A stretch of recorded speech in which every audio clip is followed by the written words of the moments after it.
The world turned into a game, and he respawned with patch notes, betrayed, killed, and sent back to day 1 of the apocalypse. While everyone's learning controls, he's already abusing the system. Hidden mechanics, god-tier weapons, straight-up plugins. This isn't a hero run, it's a revenge speedrun. When the game has gods, he installs cheats and hunts them. Let's go. Now the protagonist, Zhang Yi, and his loyal friends were fighting a huge black dragon, ready to tear them to pieces. He was outraged that mere mortals dared to challenge him and attack them, hoping to injure them with his huge, sharp claws. But the heroes were very agile in their movements and quickly dodged the blows. When MC jumped back, avoiding his attack, he immediately pounced on the dragon and dealt it several powerful blows, finishing it off in an instant. The dragon's body dissolved into pixels. Zhang Yi crouched at the spot where it died and picked up a fragment of the dragon blood scroll, the last of 9. The system offered him to combine all the fragments, and he agreed. Immediately after, they turned into one large sphere, and the legendary 5-star dragon blood scroll appeared in his hands. He was very happy. He finally got it, but it turns out his loyal friends were not loyal at all. Mu Chen, his best friend and comrade,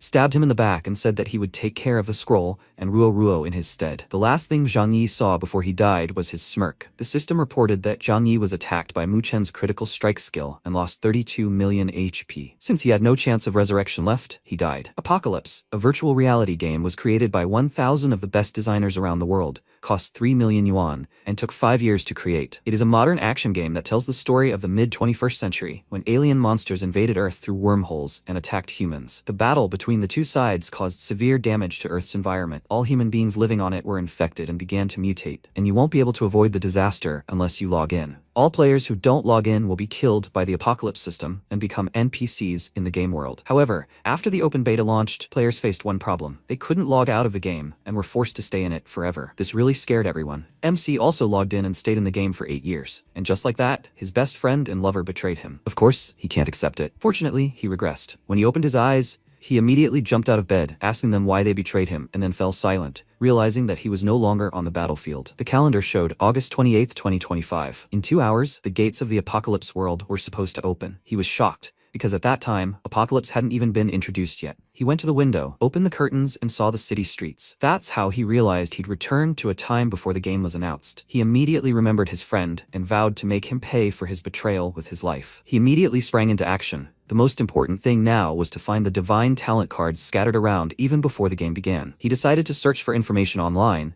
and figured that in Apocalypse, the system would randomly grant all players a talent when they logged in, and rare divine talents could only be activated by finding a card in real life. Sky Fortune, the developer of Apocalypse, released 10 divine talent cards which were randomly scattered throughout the world. If the cards' locations remained the same, then the one closest to him would be on the roof of the Jinmao building, the tallest commercial building in Linhai City. He immediately ran there and climbed onto the roof of the building without any difficulty, and no one even stopped him. Fortunately, he was right. The card was indeed there, right in plain sight, but it turns out he wasn't alone. Lu Chengze, a typical rich idiot, said the entire quest belonged to him, including this card. Zhang Yi replied that he was actually the first one here, and thought this guy was the owner of the last divine talent card from his past life. He was the heir to the largest real estate company in Linhai City. Lu Chengze didn't stand on ceremony with him, and immediately pointed his subordinates at him with guns, shouting that he would show him the consequences of taking what was his. Deftly dodging the bullets, MC ran to the edge of the roof and hid, then glanced at the time and, jumping out of hiding, rushed straight for the divine card. The guy pointed a gun at him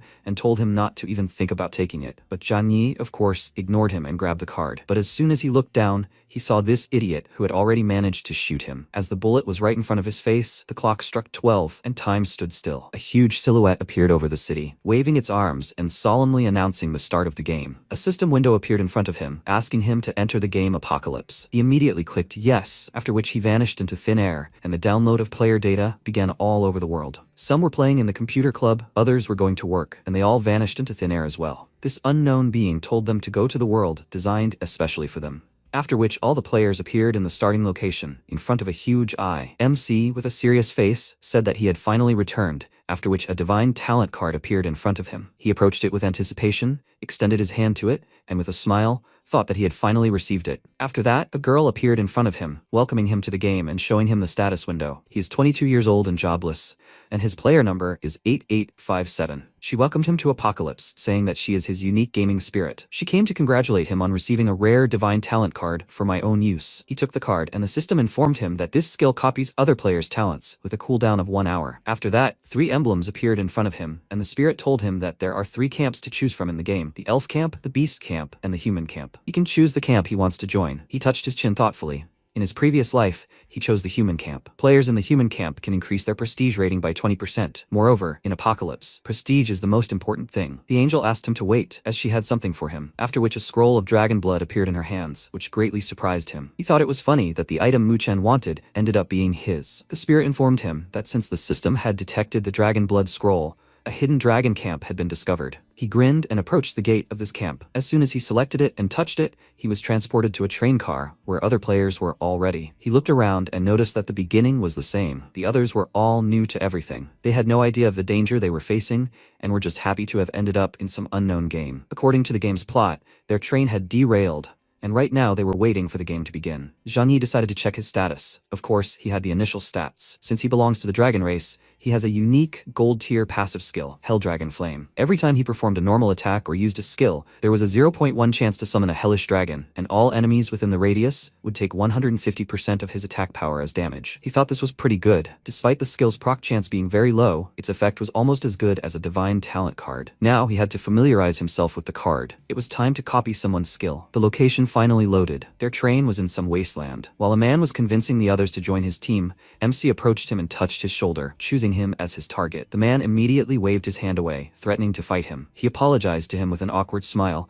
saying that he had confused him with someone else. The system informed him that he had successfully copied the epic talent Treasure Hunter. This ability gives him the ability to find nearby treasure chests within a 500-meter radius. He thought it was pretty good. The skill level is epic. After that, a man's voice came over the loudspeakers, welcoming them to Apocalypse. He called them his warriors and told them to enjoy the game to their heart's content. After that, the man headed for the exit, but Zhang Yi blocked his path and told him not to act rashly. It was very dangerous outside. The man slapped him on the arm and called him a coward, saying that it was just a game, so there was nothing to be afraid of, then broke the window and told them that they could just hide there and watch him. As soon as he jumped out of the train car, he immediately ran into a giant spider and was killed by it. His game ended because he had no way to be resurrected. The system warned all players of his death, causing everyone to become frightened. The MC said that this wasn't just a game anymore. If they died here, they would die in reality. It was a battle for life. After that, the system gave everyone a survival quest: find a safe zone. They needed to follow the map to find the 86th safe zone in the 8th district, the City of Hope. Their safety was guaranteed there. They were given 4 hours to complete the quest, and as a reward, they would be given the opportunity to be reborn. If they failed, they would die. The woman was terrified and asked what they should do. They were surrounded by monsters. The man said that it looked like they could only gather their strength and attack them head-on. Meanwhile, Zhang Yi was searching the carriage. He took a safety hammer from the top bunk and thought that in his past life, someone in the 7th carriage had used it as a weapon. It turned out to be a disguised blue-grade weapon, and the other players were very jealous of this man. As soon as he picked it up, it turned into a blue-grade ice blade. This weapon is made of cold and meteorite iron. Moreover, there is also a treasure chest hidden in this carriage, and this is where his new ability came in handy. He quickly scanned the carriages for chests and found one under one of the seats, and inside was a blue-grade dragon's breath potion. Since he now had both the potion and the weapon, he jumped out of the carriage, breaking through the ceiling, and immediately began fighting the monsters. The other players were very impressed by what he saw, and one of them told the others to look at this guy's weapon. It's blue-grade. He's simply incredible. Surrounded by so many spiders, even if you have a legendary weapon in your hands, you have to try very hard. MC killed another spider,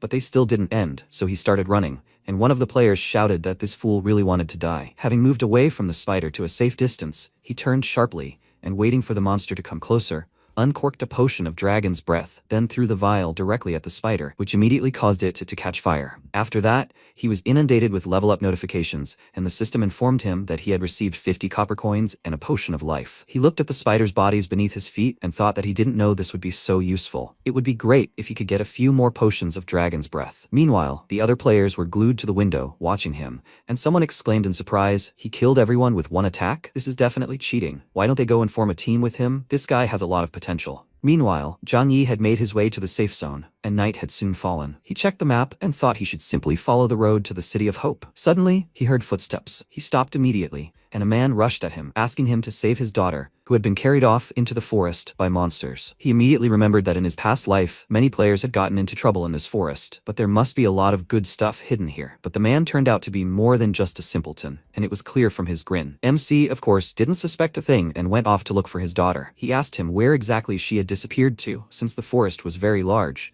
but when he turned around, the man had already disappeared. He decided to ignore it and just move on, but he had no idea what awaited him next or who had been watching him all this time. After some time, he finally found the girl in the bushes, crying and clutching her lollipop. He said it was too dangerous here and offered to take her to safety, but then a strange woman and the same man appeared. Seeing her, Zhang Yi became wary, and she thanked the man for bringing her another prey. After that, the system informed him of a new quest, rescuing a girl. He needs to help the girl lost in the dark forest return to the City of Hope. He has 1 hour to complete the task. As a reward, he will receive the Talia ring. MC frowned and thought that in a past life, many players had stumbled upon this hidden quest while exploring the dark forest. Many were happy to take on the quest because of the reward and the experience gained, so he too could not pass up such an opportunity. He accepted the quest, after which the woman immediately turned into a spider and told him to stand still so she could eat him. The sight of this made the girl cry even harder. Zhang Yi told her not to run away. He would deal with her now and take her to the city. He drew his blade and immediately rushed to attack, but as soon as he struck, he realized that she had steel skin. She laughed and exclaimed that his physical attacks were nothing against her. She attacked him. Fortunately, he managed to block her blow and jumped back, after which the spirit said that this was a lovely spider, a rank 20 boss. His skills were not enough to defeat him now. He should be the best. Abandon the task and leave. He answered her that he was not going to leave alone, and she said with a smile that in any case, this was the only way to survive. She believed that he would do the right thing. After that, she disappeared, and he furiously attacked the spider, shouting that everything would not end so easily. He remembered that in the real world, there was a video about a hidden chest nearby. Perhaps it contained a skill book that would help him win. He activated his treasure hunter skill and quickly found the chest. But just as he was about to head for it, a spider suddenly appeared in front of him and attacked. He spun around, dodging her attack, and she dodged, afraid he would strike back. But as he ran past her, she realized he hadn't been targeting her, and he had already opened the chest. The spider turned to him, furiously summoning her monsters, and the system congratulated him on acquiring a blue quality item. He received the Chain Lightning skill book. He was delighted that he was right, after which the system showed him the skill description. It releases a chain of lightning bolts that can bounce from enemy to enemy, dealing 200 damage. Each attack that kills an enemy increases the chain's damage by 10%. The spider used her magic and swung, commanding the spiders to destroy him. Meanwhile, he studied the skill book and immediately touched the ground with chain lightning. Seeing this, the monster was terrified, and MC turned to her, shot lightning at her, and told her to experience the power of a true attack. After this, she immediately fell dead, and the system congratulated him on his victory, having received the epic weapon Poison Dagger. The blade, imbued with spider venom, poisons the enemy, dealing 20 damage per second. He was very happy with this acquisition, after which he took the girl by the hand and led her to the city. When they arrived, they noticed that there were already many players around. Among them, of course, was Lu Chengze. He immediately recognized him, and his subordinate exclaimed indignantly, "Didn't he appropriate his divine talent card?" The guy clenched his fist in rage and ordered him to keep an eye on him, while the girls smiled at Zhang Yi and thanked him for his help. She was home now. It was time for the reward. He received the Talia ring, which increases luck by 55 points. He thought it was luck equipment. In Apocalypse, luck is a very rare attribute. The higher the player's luck, the more generous the reward for quests. Suddenly, someone's voice and a measured knock were heard. A man gathered players around him and began beckoning clients to him, telling them to pay for the upgrade. He wouldn't take money for failure. He had already managed to upgrade someone's weapon several times, and MC approached another player and asked, "Are they using cheats? How can the chance of a successful upgrade be so high?" He answered with a smile that he simply didn't understand anything. His talent was forging and upgrading. Meanwhile, the guy finished upgrading, and all the other players applauded him for forging such a powerful weapon. Zhang Yi grinned, deciding to copy his skill and succeeding. Now the chance of upgrading equipment is increased by 50%. He approached the anvil and placed a poisonous dagger on it, then began hammering the weapon and was able to upgrade it all the way to level 15. Even the other guy was envious of this. MC looked at his weapon with pride and thought that with this talent, he wouldn't have to worry about upgrading equipment in the future, and it could also turn into a good business opportunity. The other players were very surprised by his skills, and someone exclaimed that this guy had an epic level 15 weapon. It's hard enough to find, let alone an epic rarity. Where did this guy come from? At that moment, Zhang Yi felt tired. It turned out his stamina bar was almost empty. The spirit advised him to go to the nearest tavern to rest, and he decided to follow her advice. A tavern is a special place where players can rest after battle. He took a room for himself and heard two players talking behind him. The man asked if he had seen the World Channel. Someone had managed to complete a secret quest in the dark forest. His friend smiled and remarked that this guy was very lucky.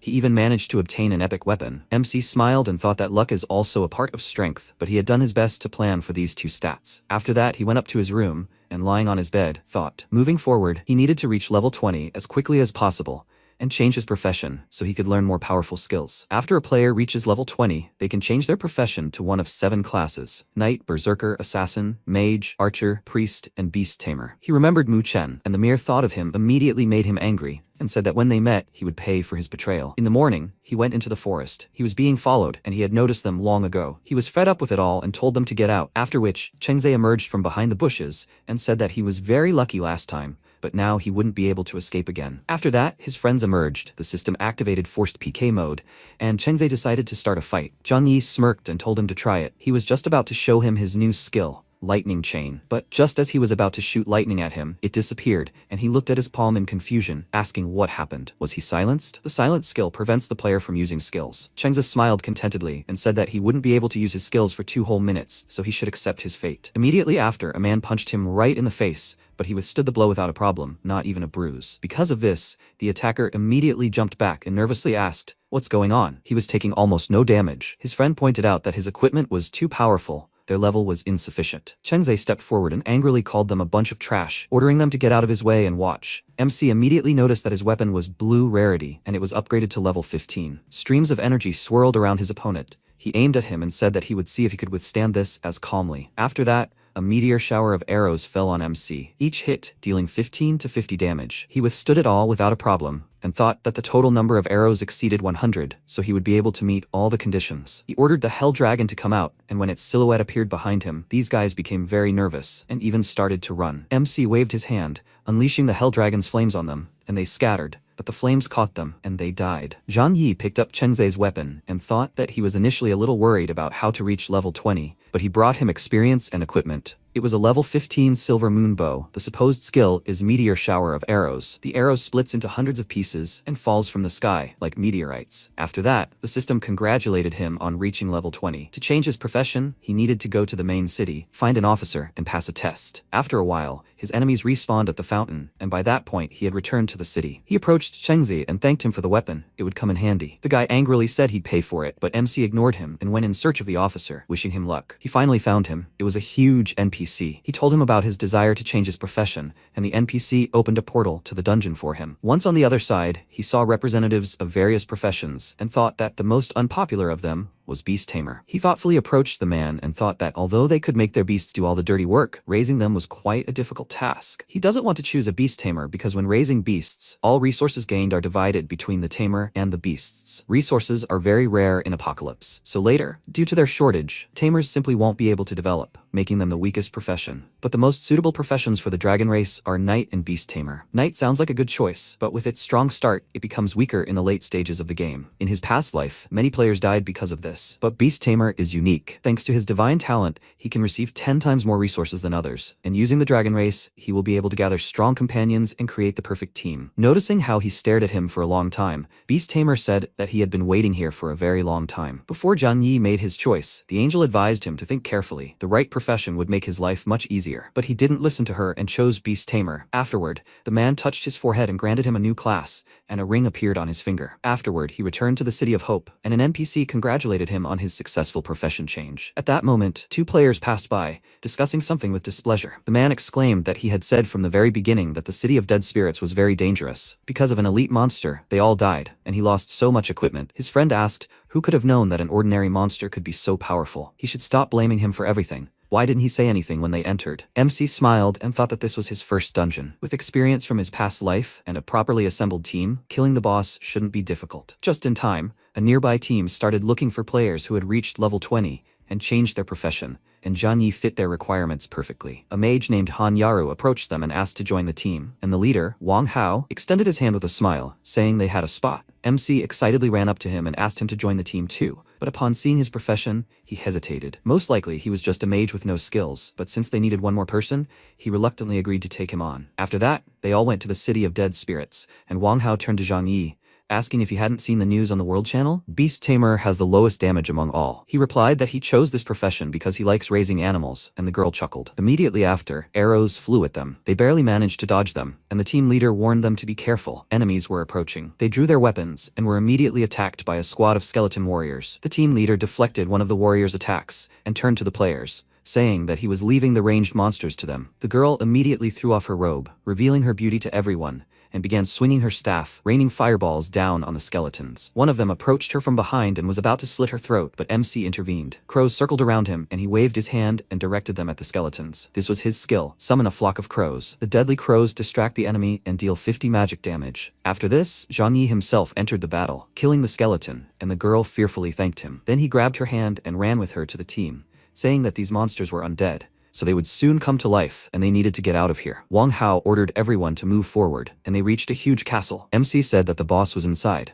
The tactic was simple. The knight would take on the boss and hold him back, and they would deal damage from behind. They only needed to dodge the boss's area of effect magic attacks in the second stage. Wang Hao asked how he knew everything so well. Had he been here before? He answered that it was not so. He was simply speaking from experience in online games. After that, he headed to the boss's room and took out his poison dagger. The man, as soon as he saw this, immediately smirked and thought, how can an ordinary newbie have an epic weapon, and also such knowledge of the dungeon? He was definitely lying. He's confident he has a lot of good stuff. It looks like they'll make a big profit this time. After that, they entered the castle. Zhang Yi told them to hurry, as if the team split up, it would be very dangerous. He had no idea that the three were up to something bad. Suddenly, the doors closed, and the team leader's voice came from behind them, shouting that they could stay there and that they would be back soon. Yaru exclaimed indignantly, "What are they doing?" They were on the same team. MC smirked, noting that they were on a bad team. They wanted the boss to get rid of them. Then they would take the experience and rewards for themselves. The sound of chains was heard, and he exclaimed that it was too late. He was here. Then a huge chunk of ice flew out of the smoke. He grabbed the girl's hand and pulled her toward himself, helping her dodge the blow, and she thanked him for his help. After that, a level 30 undead archmage appeared in front of them. He spread his arms out to the sides, casting magic, and Zhang Yi nervously said that without a tank,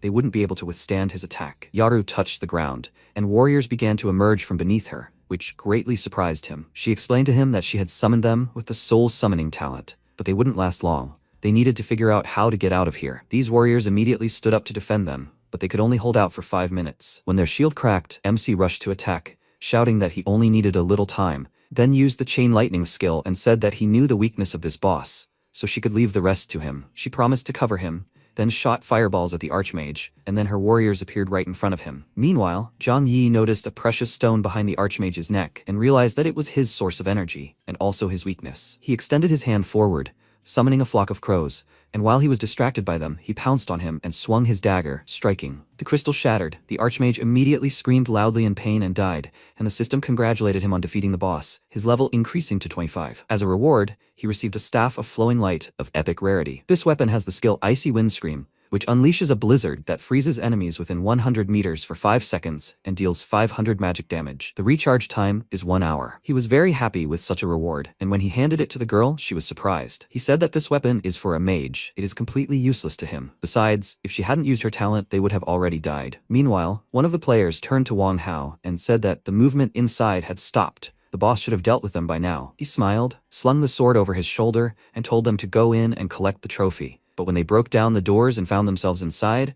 they were surprised to find that they had survived and even defeated the boss. MC smirked and asked if they were upset that they didn't see dead people in their place. The team member became very nervous and turned to the leader, saying that they had managed to kill the boss. It seems they underestimated them. Wang Hao slammed his heavy sword into the ground with a loud thud and exclaimed, "What are they afraid of? They must be on their last legs by now." After that, they all rushed forward. The team leader leaped at Zhang Yi, who spread his arms out to protect the girl and shouted, "Why are they betraying their comrades?" This man reminded him of his traitorous friend, after which he confidently grabbed Yaro's hand and copied her skill. Just as the man was about to strike, he summoned the soul of an undead archmage and set him on the guys, shouting that they were very lucky. The archmage immediately turned them into chunks of ice, and the team leader exclaimed, "How could he have revived the boss?" The ice started to crack, causing them all to die. And since they had no chance of being revived, they died in reality as well. As soon as the threat was gone, MC lost all his strength and fell to the ground, and the system informed him that his stamina had reached its minimum, and that he needed to quickly go to the rest area. Yaru was so worried about him that she even burst into tears,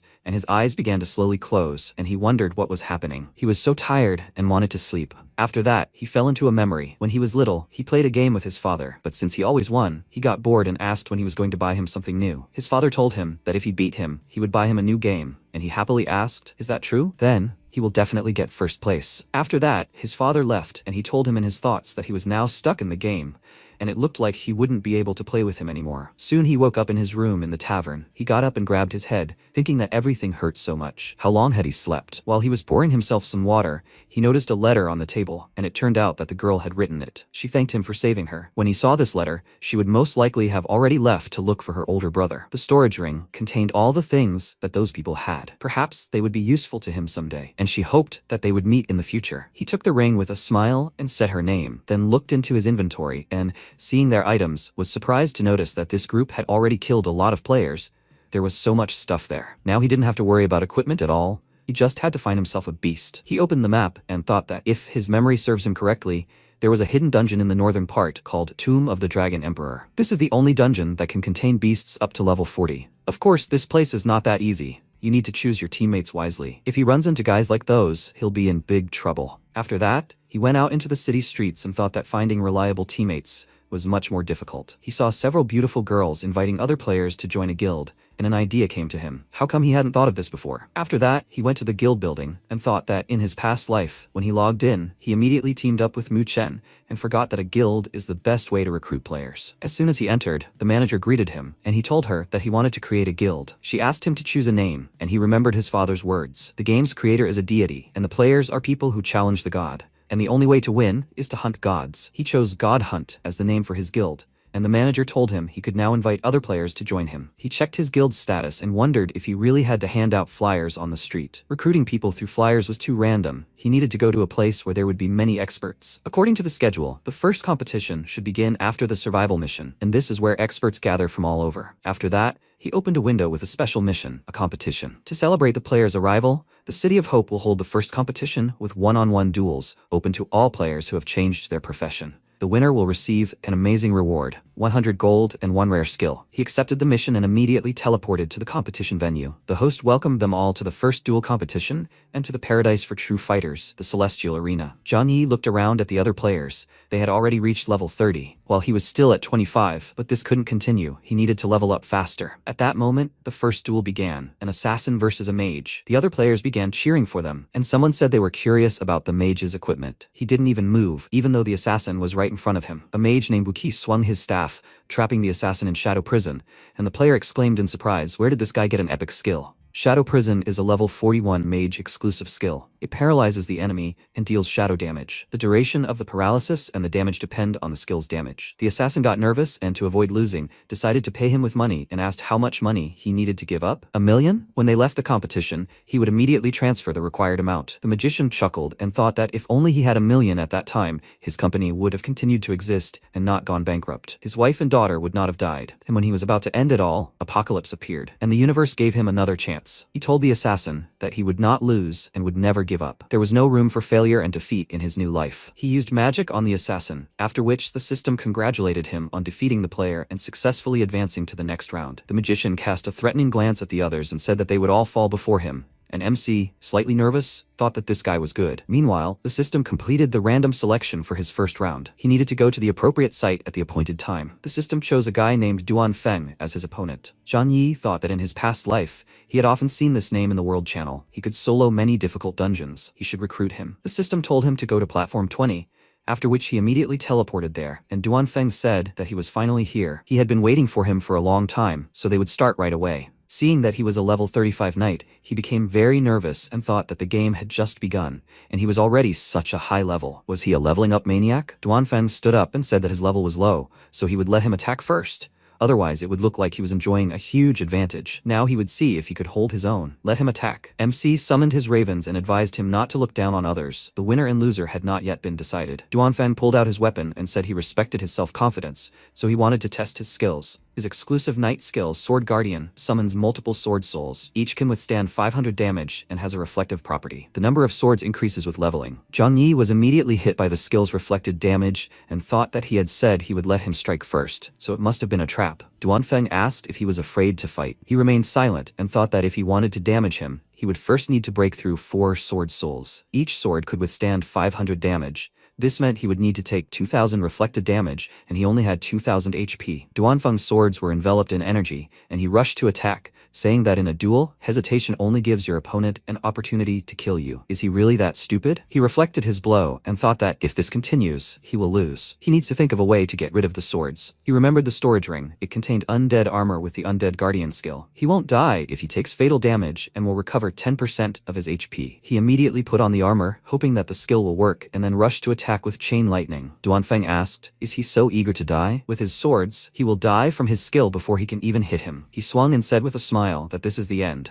But when he struck, his skill worked and his HP increased, but his swords began to break. Because of Zhang Yi's strike, they completely broke. And Duanfeng thought with surprise, did he not die from the reflected damage of the sword souls? MC attacked him, and the system informed him that he had received a critical hit from a poisonous dagger with 2500 HP. Zhang Yi screamed that he was finished, and when Duanfeng fell to the floor, the system congratulated Zhang Yi on his victory and successful advancement to the next round. He extended his hand to the guy and said that he was very strong. If not for his equipment, he would have lost without even doing anything. Would he like to join his guild? He has a difficult hidden dungeon in mind. If they work together, they will pass it without any problems. Duanfeng accepted his help and noted that he was definitely not that simple, since he received undead armor. He lost because he underestimated him. As for his guild, let him give him time to think everything over. Meanwhile, the host congratulated everyone who managed to pass the first round of the competition. It was time for the next matchmaking through the World Channel. Meanwhile, Wu Qi encountered a new opponent. It turned out to be Yaru. One of the players asked the others, have you seen that girl? They better not underestimate her. She easily defeated her opponent last round. The guy next to him excitedly said that this fight would be interesting then, that a battle of the strongest mages would now begin. Wu Qi, meanwhile, told her not to even think that he would spare her. There was no such thing as compassion in the arena. She told him to stop talking and let him show what he was capable of. Players gradually began to gather around the arena, and the MC, hearing another player calling for the others to see the strongest mage, thought that if he could recruit such a player, that would be good. Duanfeng told him that he would go level up a bit. If he wanted to ask anything, he could write in the guild chat. Zhang Yi merely shrugged in response, after which Duanfeng joined his guild and said he hoped he'd see the notification that he'd become champion later. Otherwise, it would feel like he'd lost for nothing. He left, and MC sighed heavily,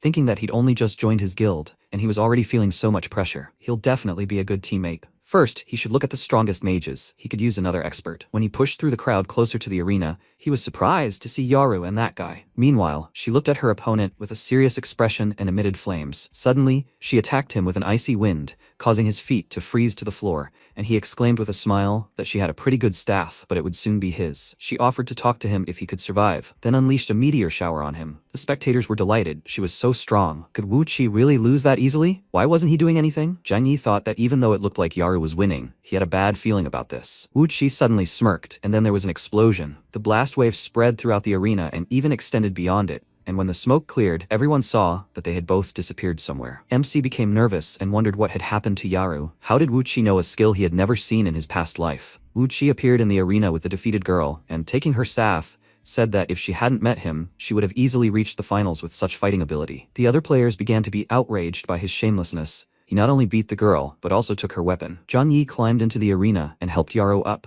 and she apologized to him, because it was he who gave her the staff, and she was unable to protect it. He told her to leave it to him. He would reach the finals and return her staff. After that, he won a series of victories, and after countless rounds, finally, 2 participants remained who would fight for the champion title. The first player was the wandering mage, Wu Qi, and the second was the one and only beast tamer, Zhang Yi. People gathered around the arena, and someone among them said that this beast tamer was just a savage. He would never have thought that he would reach the finals. Isn't this the guy who killed the spider in the dark forest? He knew he was cool back then. Meanwhile, Wu Qi said that he looked like he was ready to eat him alive. He answered him with displeasure that what he hated most was those who took things from other people, immediately after which his opponent stabbed his staff into the floor, splitting it, and said with a laugh that if he wanted to take it so much, then let him attack. One of the players asked, "What's going on? Did they disappear again?" He used the same trick. Let them at least show them how to fight. They don't want to look into the air. Meanwhile, they both found themselves in a space of nothingness.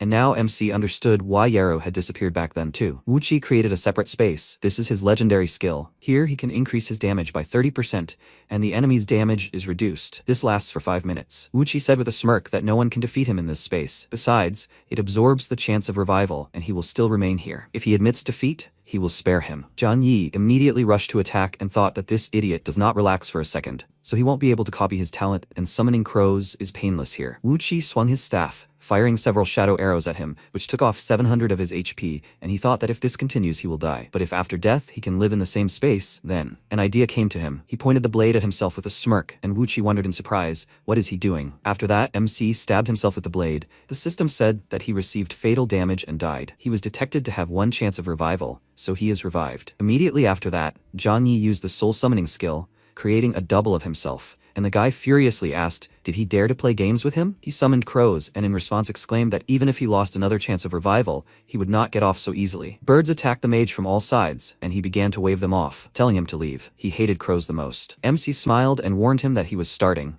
then rushed into the attack with his double, saying they'd see if he felt any difference this time. They both attacked, and Wuchi noted that he was too fast, completely different from before. Zhang Yi and his double unleashed chain lightning on him, causing him to cry out in pain and begin to fall, but he quickly rose, thinking that he wouldn't lose. Not again. He took 800 damage from the double chain lightning, but it didn't break him, and using his magic, he shouted that he would never lose. A dagger appeared behind Zhang Yi's back. Wuchi pointed it at him and wished him death, but fortunately, his double quickly reacted and took the full blow. If not for him, MC would have died. He didn't even notice the dagger. Immediately after that, he rushed into the attack with a gloomy expression and slamming his head into the ice, exclaimed, he's saying he won't lose? He dealt him another powerful blow. The space cracked and the system congratulated him on defeating Wuchi and acquiring the champion title. After that, they returned to the arena and he took the staff, and the players said in surprise that this couldn't be. Is it already over? They didn't even see anything. Wuchi was now badly beaten, and that served him right. He was the first to take the staff from the girl. The host entered the arena and, declaring Zhang Yi the winner,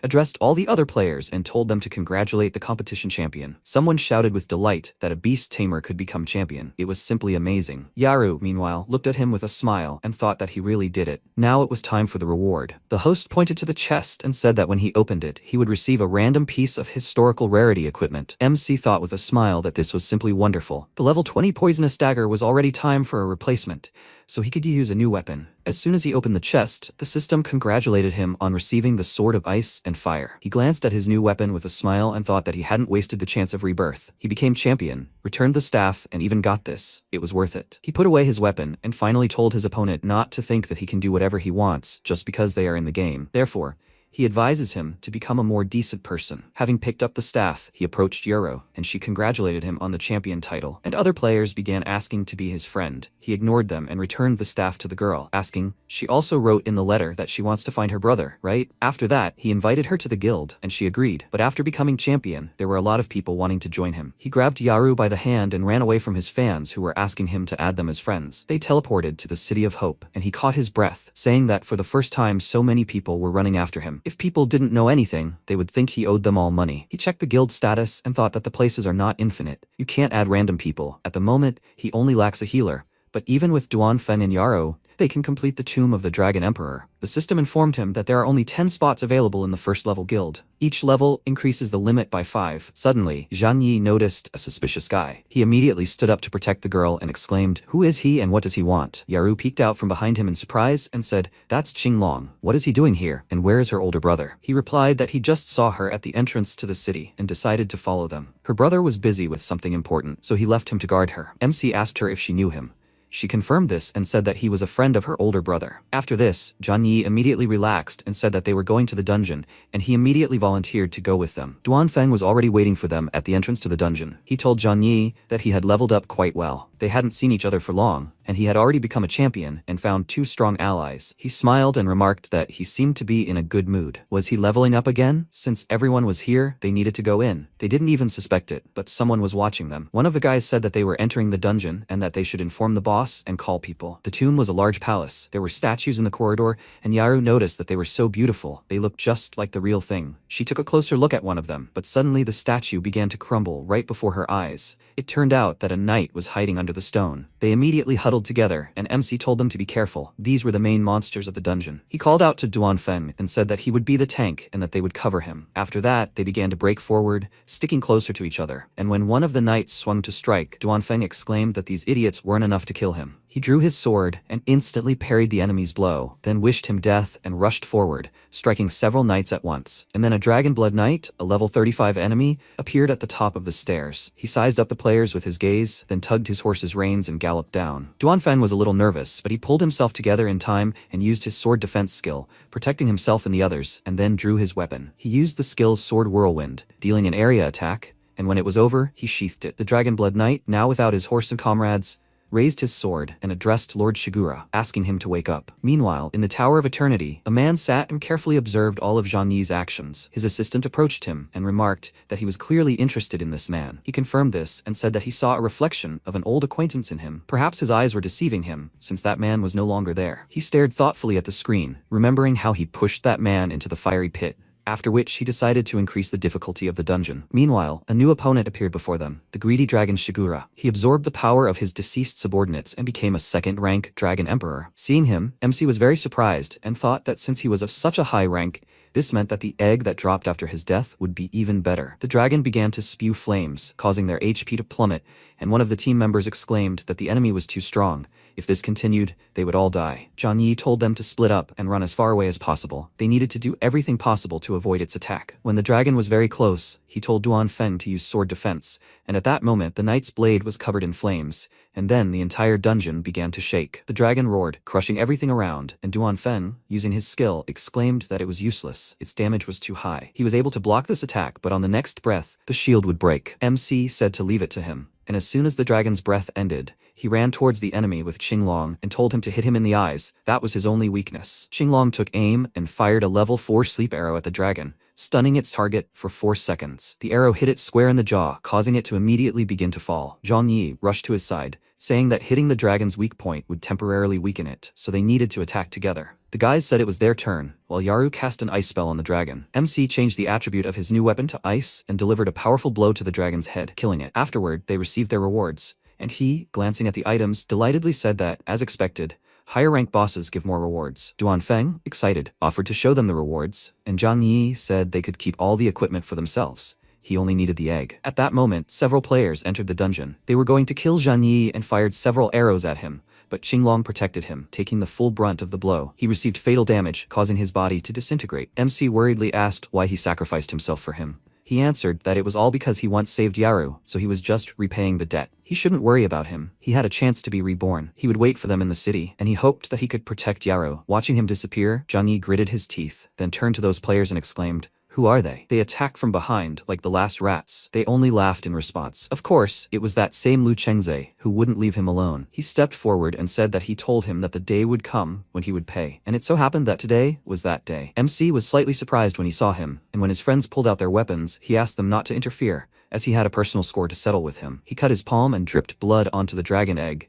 after which it immediately cracked and the image of a winged beast appeared before him. He thought in surprise, so this is what a dragon egg, the rarest beast in the entire apocalypse, is like? He extended his hand to the dragon and said that he wanted to make a contract with it, after which the image of the beast touched his hand, thus giving consent. As soon as the contract was concluded, the eggshell completely broke and a small dragon appeared. Everyone froze at what they saw, and Duanfeng asked, "Do all beast tamers really have to be this cute?" Chengze was slightly shocked, but suddenly he laughed very loudly and told the others just to look at him. He could easily crush him even with one hand. The dragon didn't like his words at all, which made him nervous and ask, "What's wrong?" Was he upset? "Just please don't bite." But the dragon couldn't stand all this mockery and breathed fire at them, causing all the players to die instantly. The last one standing was shocked and wondered how one beast could deal so much damage. After that, he used a teleportation scroll and disappeared, and the little dragon flew to its master. Zhang Yi said that it was a shame their leader had escaped, but they had to go back already. Yaru was very angry about their attack and asked, "Who do they think they are? Who are they anyway?" MC thoughtfully said that judging by the symbols on their equipment,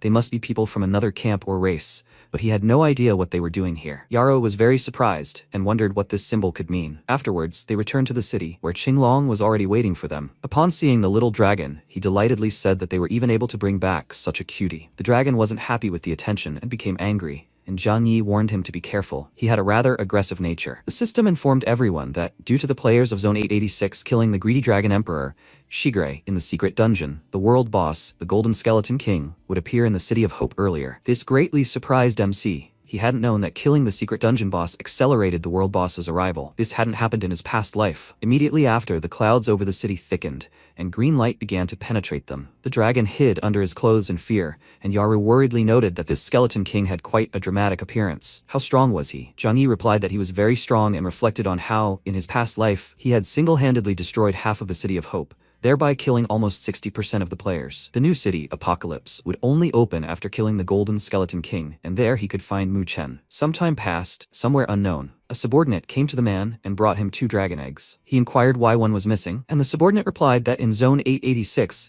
they had met a beast tamer who had killed Shigure before them and made a contract with the Black Dragon. He smiled and remarked that this was interesting. Dismissing his subordinate, he entered his secret room to admire the pile of dragon eggs. Meanwhile, the world boss, the Golden Skeleton King, arrived in the City of Hope. The system notified all players of this and told them to defend the city, while the skeleton sadly turned to his fallen friend Shigure and apologized for being late. But today he will kill them all to avenge him. Meteors fell from the sky onto the city, and explosions covered the streets. Skeletons emerged from the fire, and the players watching this began to curse. This is a level 50 world boss, which is too much of a difficulty increase. Someone asked, but if they kill him, shouldn't he drop good equipment? What idiot even brought him to the city? The system gave everyone a quest to defend the City of Hope. The 3 players who deal the most damage to the Skeleton King will receive excellent rewards, a large amount of experience and gold, as well as legendary equipment. If they fail, all players in Zone 886 will die. MC glanced at the monster and thought that, just like in his previous life, in addition to killing him, they needed to inflict as much damage as possible on him to get good loot. This time, he would have to act faster. He turned to his comrades and told them to stop panicking. The Golden Skeleton King moves very slowly. All they need to do is maintain a 100-meter distance and use ranged attacks. They must listen to his instructions, and they will definitely kill him. He rushed toward the skeleton and told Duan Feng to attract the mobs, and the rest would go with him to the boss. They split up, and when the Skeleton King saw the enemies approaching him, he ordered his warriors to deal with them. Zhang Yi gave his friends the command to attack, and within seconds they clashed with the skeletons. Other players joined them, but the skeletons proved too strong. The healers quickly worked on the players' wounds, and the MC, cutting down another monster, told everyone to return to the city. It was too dangerous here. The female healer, Xiao Yao, glanced at him, and when the Skeleton King summoned another group of warriors, Zhang Yi told his friends to be careful with them. He asked Duan Feng to break their formation, and he immediately drew his swords and rushed forward. The skeletons ran after him. He turned sharply and swung his weapon, using the sword whirlwind skill. Meanwhile, some guy approached his guild leader and glancing at Zhang Yi, said that if this continued, all the bounty would go to the people from the God Hunting Guild. The man ordered him to contact the other guild leaders and not let them take the bounty for themselves. He glanced at Zhang Yi and casting a spell, thought, how dare he show off? MC, meanwhile, was just about to attack the boss, but a fireball flew into his back, and he turned to the man, indignantly asking what the hell he was doing. He smiled and said that of course, they were here to collect the bounty for the world boss. They wouldn't let them take it all for themselves. Zhang Yi thought they were just another bunch of greedy idiots. Do they really think they can handle the Skeleton King alone? Not only do they refuse to help, but they're also causing trouble. He said he doesn't have time to mess with them. If they want the reward so much, then let them take it by force. The boss is right in front of them, isn't he? The Skeleton King got angry and called them all pathetic humans seeking their own death. He will send them to hell. He raised his weapon above his head and then swung it at them. Half the players died and the other half survived under shields. MC rushed forward, worried about his friends, and when he saw the healer who had erected that shield, he was surprised that she hadn't left. She said that she saw that his team had enough healers, so she thought she could help. He thanked her for her help, and at that moment, Qinglong warned Yarrow of the danger. She couldn't move because her leg was stuck in the rubble. When she looked up, she realized the boss was looking right at her. Zhang Yi worriedly warned her of the danger, and the Skeleton King pounced on her, saying there was no point in resisting. Death was the only way out. She was terrified to see his sword right in front of her, but fortunately, her brother, Ba Huang, arrived in time to help. He blocked the monster's blow and told his sister to run away from here, and the king noted that there was another one here, seeking his own death. Does he really think he can defeat him? He is the king of death, and he hasn't even begun to use his full power. He laughed, and Ba Huang, with a smirk, told him to show him how strong the so-called king of death can be, after which he jumped high and dealt him several powerful blows. His health bar hadn't even dropped to half, but he expected the world boss to be strong. The skeleton laughed and asked, "Is that all? He doesn't even feel ticklish." Ba Huang smiled and told him not to be so overconfident. It was just a warm-up. He entered a berserk state. This exclusive berserk combat form reduces his HP by 146 every second. For every 1% of HP lost, the skill increases its damage by 10%. After that, Ba Huang drew two heavy swords and swung them, dealing powerful damage to the enemy. This caused the Skeleton King to fall, and the guy smirked and asked, "Doesn't it tickle him so much now?" The boss was furious. He immediately got up and swung his sword, exclaiming that he would pay for this. Ba Huang attacked back, and when the skeleton struck, he recoiled. Meanwhile, MC glanced at his health bar and worriedly thought that he was relying on the skill to get stronger, but his HP was almost zero. Any mistake meant death.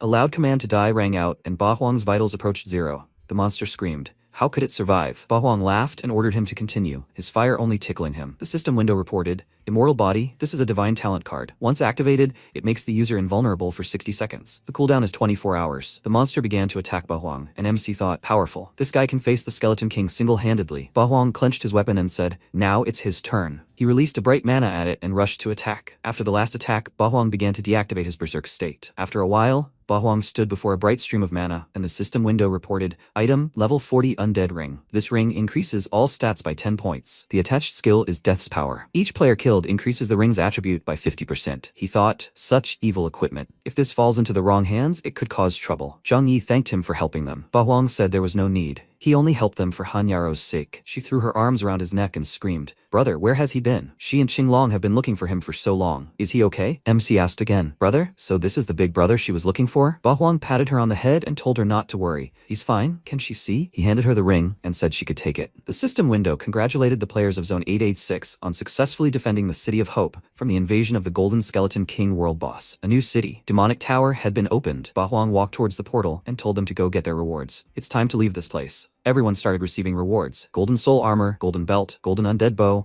golden cloak, and golden boots. Zhang Yi received level 40 golden boots, which increase all stats by 5. The attached skill, golden speed, increases movement speed by 100% and lasts for 20 seconds. The cooldown is 3 minutes. He thought this is a very good reward, and with the opening of the new city, he became one step closer to Mu Chen. Outside Demon Tower City, everyone started talking. This is to be expected from a new city. Compared to the City of Hope, it's heaven and earth. This place is very different from the City of Hope. He feels that it won't be easy. The girl said happily, these towers are so tall. It looks creepy. MC stood behind the others and thought, the Demon Tower has 100 floors, and only those who pass it will be able to move on to the Ion Tower. In his past life, during 8 years of being in the apocalypse, he was only able to pass 50 floors. The monsters in the Demon Tower are very dangerous, but the reward is worth it, and the higher the floor, the better the reward. He wonders what exactly is in the Ion Tower. At this time, an observer stood on the top floor of the Ion Tower and said, the real game begins now. A shout rang out from next to MC. Hurry, the demonic tower will close in a few hours. The guys ran forward and shouted. They wouldn't be so late if they didn't have to wait for him to revive. Zhang Yi said, what a coincidence. The tower opens every 7 days, and since that's the case, why don't they clear a few floors? Duanfeng said, he agrees. Han Yaro said, okay. MC put his hand on Bawang's shoulder and suggested that they go and watch it together. He thought, here's a chance to copy. The system window reported, the divine talent Immortal Body has been successfully copied. The demonic tower is a solo dungeon. They will have to split up while clearing this, so they will meet here later. Duanfeng said, he will go first. See you later. MC said, as soon as he found a place to fight and level up, he immediately left. Well, it's time for them to go too. They entered the demonic tower on the first floor. The system window congratulated them on clearing the first floor of the demonic tower. The players cleared the 3rd floor of the demonic tower and then the 5th. The system window congratulated them and reported that MC had received level 40 wild boar boots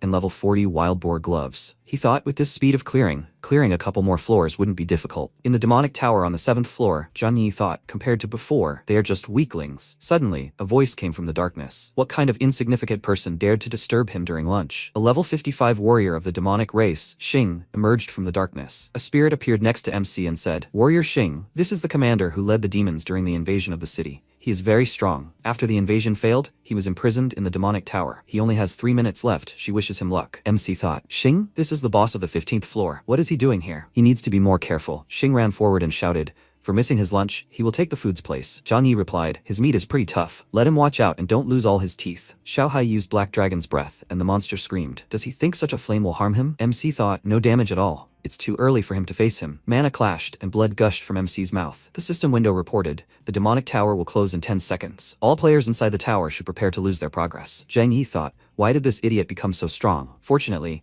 he is already leaving here. He cried out, he will give him one last chance. Let him show what he's made of. Xing swung his weapon and shouted, he dares to provoke him? Let him die. The moment Zhang Yi decided to attack him, time ran out. He shouted, don't be upset, he's tough, he'll be back in a week and crush him to dust. He teleported to the city street and said it was very close. The monsters inside the tower are still dangerous, and if the tower hadn't been closed, he would have died. Han Yaro asked, have they seen her brother? Zhang Yi said thoughtfully, he should have already left. Qinglong approached her and said, Miss, you don't need to worry about the young master. He's strong and can take care of himself. Perhaps he had some business to attend to. MC said, aha, maybe he needed to leave urgently and didn't have time to warn her. And as Qinglong said, there's no need to worry about him. Han Yaro said, I hope they're right. At that moment, the system window announced, Special Mission, Guild War, City of Origins. In order to improve cooperation between guilds, the first guild battle will be held in Origin City. Any large guild can participate. The winners will receive a generous reward. The reward is one teleportation device. Hanyaru asked in surprise, a teleportation device? This is the first time she has heard of it. Teleportation is one of the best items in the apocalypse. Although it can't help in battle, if you put it in a good place, you can do nothing and collect taxes for using it and become rich. Zhang Yi thought,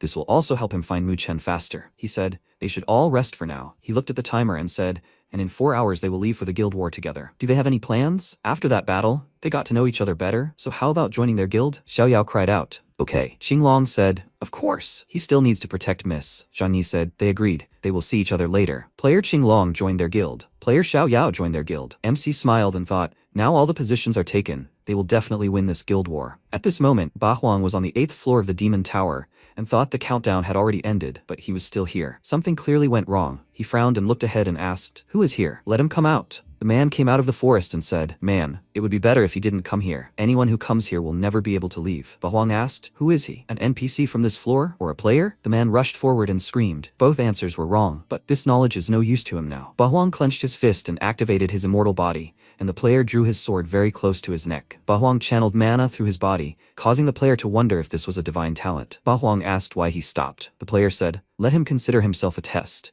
And besides, fighting him would be boring. Let him swear not to tell anyone about what happened today, he said, and he would let him go. And as a bonus, he would tell him the secret of the apocalypse. Ba Huang asked again, a secret? The player placed his hand on Ba Huang's shoulder and said, the apocalypse will soon befall us, a catastrophe in which no one can survive, but it can be avoided if. Ba Huang interrupted him and asked, if anything. The player replied, that's all he can tell him. He would have to find out the rest himself. He said goodbye and headed back toward the forest. Ba Huang screamed, how can he get out of here? The player replied, in 7 days the tower will open again, and then he can leave. He slowly disappeared. At this moment, MC said he stopped after seeing his divine talent. Could it be that the disaster has something to do with this? Was he really telling the truth? It seems everyone was able to rest well. He suggested they try their best. Duanfen cried out joyfully, let's go. The system reported, welcome to the City of Origins. Players who die here will not lose their chance to revive or equip. As payment, 20% of the crystals obtained in the City of Origins will be taken from them. This event will last 4 hours. The best guild will be judged by the number of crystals collected. The crystals have a fixed position, and they will often be guarded by bosses. Now, they need to go faster and collect as many crystals as possible. After a while, Zhang Yi suggested discussing their strategy. They are in the minority, so they need to split up and capture as many points as possible. And if one of the points is attacked, they can defend it together. Let's go. They're splitting up. Everyone quickly scattered and rushed into battle, and Zhang Yi cut off the monster's head. The system window congratulated them. They'd captured a 3rd-tier water crystal mine. MC stood in the crystal mine, looking at the monster's body. Guild rankings. First place goes to Despicable Heroes, with 20 members and about 11,000 crystals. Second place goes to God Hunt, with 5 members and 5,000 crystals. Third place goes to Gate of Promises, with 10 members and about 5,000 crystals. MC thought, now each of them occupies a 3rd-tier mine. If they want to go higher, they'll have to take other people's mines. After a while, the 3rd-tier Gate of Promises guild stood on the roof of the building. Xiao Fei Ming, leader of Gate of Promises, said that their guild only has 5 people, and each mine is weakly defended. They have twice as many people. They can easily take their mines if they attack at the same time. Let them attack. Where they come, there is no place for outsiders. The players summoned Roots and grabbed Han Yaro. She asked, who are they? Let them let her go. When her friends arrive, it will be the end for them. Fei Ming laughed and said, what an aggressive character. He suggested that they see who would die first. He ordered her to be killed. At that moment, the other players were fighting the monsters, and Han Yaro sent out a danger signal. MC thought, horror. Han Yaro is under attack. At that moment, a robot appeared behind him preparing to attack. It released mana towards him, but only received a stream of fire in response. Zhang Yi put on the golden boots and said, Xiao He, he is leaving this place under his protection. He needs to help Han Yaro. The system notification reported that player Zhang Yi used the golden boots skill, Golden Speed. Golden Speed increases movement speed by 100%. This lasts for 20 seconds. The cooldown is 3 minutes. MC thought, no need to worry, he'll be here soon. At this moment, Fei Ming put the tip of his blade to Han Yaro's throat and said, what a pity that he has to injure such a beauty. She said something about her friends, right? So why doesn't he see anyone? He laughed loudly, and then turned around and seeing MC, ordered him to hold him. He scattered everyone in different directions and then asked, so many people, and they are bullying one girl? What kind of a group are they? Fei Ming screamed. He dared to attack his people. And now he's scolding him? Who does he think he is? He created huge wooden fangs from underground and screamed. Since he's climbing here, he should be prepared to die. Then he quickly cut it down, and Fei Ming asked, what's going on? MC screamed. Unfortunately for him, they are destined to die by his sword. He quickly dealt with the enemy, after which the system window reported. Player Zhang Yi killed player Zhao Fei Ming. He received 500 crystals. MC freed Han Yaro and asked, is she okay? It didn't hurt her? Han Yaro said slightly embarrassedly, she's fine, thank you. He came on time. At this moment, the sound Sounds of applause and laughter were heard. The leader of the Despicable Heroes Guild, Shi Tu-yan, said, "What a wonderful scenario. The hero saves the princess. They haven't seen each other for a long time, Miss Hanyaro. He never would have thought that he would meet her again. Kid, let him get away from her. She's his." Hanyaro screamed, "Let him ignore him. He's just a shameless idiot who constantly harassed her in the real world." MC grabbed her hand and turned around, but Tu-yan held out his sword in front of him and asked, "Why don't they have a duel? If he loses, he will give them 10 third-level mines. But if he loses, then Hanyaro will be his." Zhang Yi threw his sword aside and ordered him to get lost. He has no interest in coddling a narcissist like him. Tu-yan screamed, "What is he doing? Tenfold speed. Pathetic brat." He gave him a chance and he decided to reject it. He has no right to refuse him. The system window reported, "Tenfold speed. It is a legendary talent. It increases attack speed by 1000% for 1 minute. Cooldown, 2 hours." MC grabbed Hanyaro and ordered him to watch out. He saved her from the attack and cried out, "A 7-star slash." He swung his sword and shouted, "After he deals with him, the same will await his guild." Tu-yan screamed, "He will not leave here alive." He pointed his swords to the side and MC thought, he doesn't have time to fight back. More swords? He won't be able to dodge. Tu-yan pierced his body and said, "He is no match for the legendary talent." Hanyaro cried out in fear. Zhang Yi, MC was covered in mana and said, he doesn't want to upset him, but he has something better. It's divine talent. Tu-yan's sword flew up and he screamed loudly, "No, impossible. No one can avoid his sword strike." MC grabbed the tip of his sword and said, he is so proud of his legendary talent, but they will see who he is without it. Tu-yan began to attack him. Why doesn't he die? An illusion. It's just an illusion. He turned around and ordered them to help him. What are they waiting for? Let them not stand there like a pillar. His partners appeared in sight and Tu-yan ordered them to finish off this smartass already. MC chuckled and asked, "Is this what he calls a duel?" He planned an ambush from the very beginning. Tu-yan ordered him to shut up. He will die today anyway. The mage raised his staff and created a flow of mana. Zhang Yi thought, this is perfect. He was just starting to worry that they wouldn't have enough crystals. Let them come here. They attacked MC, and he screamed, "And that's it? Come on, let them continue." The girls screamed, "What's going on? He's blocking all the attacks with his body. It's like his body is just absorbing the damage." Another girl screamed, "A monster. He's definitely some kind of monster." A dragon with glowing eyes appeared behind Zhang Yi, and he asked, "Are they finished?" Well then, it's his turn. A large stream of hellish dragon flames headed towards the opponents, quickly incapacitating them. Tu-yan ordered him not to think that he would simply give him the mines since he killed him. Don't even dream of it. Victory can only be theirs. He doesn't care. MC clenched his fist and punched him in the face. The system window reported, player Zhang Yi killed player Shi Tu-yan. 1,000 crystals obtained. Zhang Yi ordered him not to worry. He already knew that he wouldn't keep his promise. Xiao Yao screamed loudly, "Leader, Hanyaro, what happened here? Is she okay?" Hanyaro replied, "Everything is fine. They were just attacked by the Gate of Promises and the Despicable Heroes." But Zhang Yi protected him. After a while they were sitting near a large crystal, and the system window reported the guild rankings. In first place is the Despicable Heroes Guild, which has 20 members and 25,000 crystals. In second place is the God Hunt Guild, which has 5 members and 15,000 crystals. In third place is the Gate of Promises Guild, which has 10 members and 70 crystals. MC said there are half an hour left until the end. If they want to take first place from the Despicable Heroes, the only way is to steal their mines using long-range attacks and distract them. And for this, they will need the help of an expert. Hanyaro said there will be no problem. Qinglong is a professional archer. Doesn't he want to try? If it's him, then they definitely have it. Before she could finish speaking, he took out his bow and asked for forgiveness. But he doesn't think he'll succeed. He remembered how there were shouts a while ago. If Qinglong hits the center of the target, he will win the championship. Even though he had an advantage at the beginning, the other participants caught up with him. It all depends on the last arrow. He drew the arrow and thought, everything is fine. Last time he was just nervous. Everything will be fine. Will he be able to live up to expectations? It all depends on this arrow. Qinglong hit far off the target, and the host said, "What a pity." Qinglong lost the final again. Loud shouts rang out. What's going on? Why did he miss the last arrow again? What kind of champion is he? He's breaking under the pressure. What a wimp. Qinglong sat down near the wall and continued listening to the shouts. How can he be such a loser? Does he even know how to shoot a bow properly? He's useless. Let him go and never come back. He folded his hands on his lap and thought, maybe they were right. Maybe archery really isn't right for him. Currently, MC put his hand on his shoulder and cried out, "No way. He's the best archer he's ever seen." Let him not forget, he was the one who saved them in the Dragon Crown tomb. He managed to hit the dragon's eye right despite being under so much pressure. It will be very easy for him to deal with those heroes. Qinglong was encouraged by these words and said slightly embarrassedly, "Okay, he'll try his best." The girls shouted happily. The team is assembled. After a while, Qinglong stood on the roof of the building and aimed at the members of the other guild. He released an arrow and shouted, "Come on." Tu-yan clicked his tongue in displeasure and said, he never thought some brat would take Hanyaru from him. The guy said, "When they take first place, that girl will understand how tough he is, boss." The other guy said, "Yeah, it's all over soon, and they definitely won't be able to catch up." At that moment, an arrow pierced Tu-yan's chest,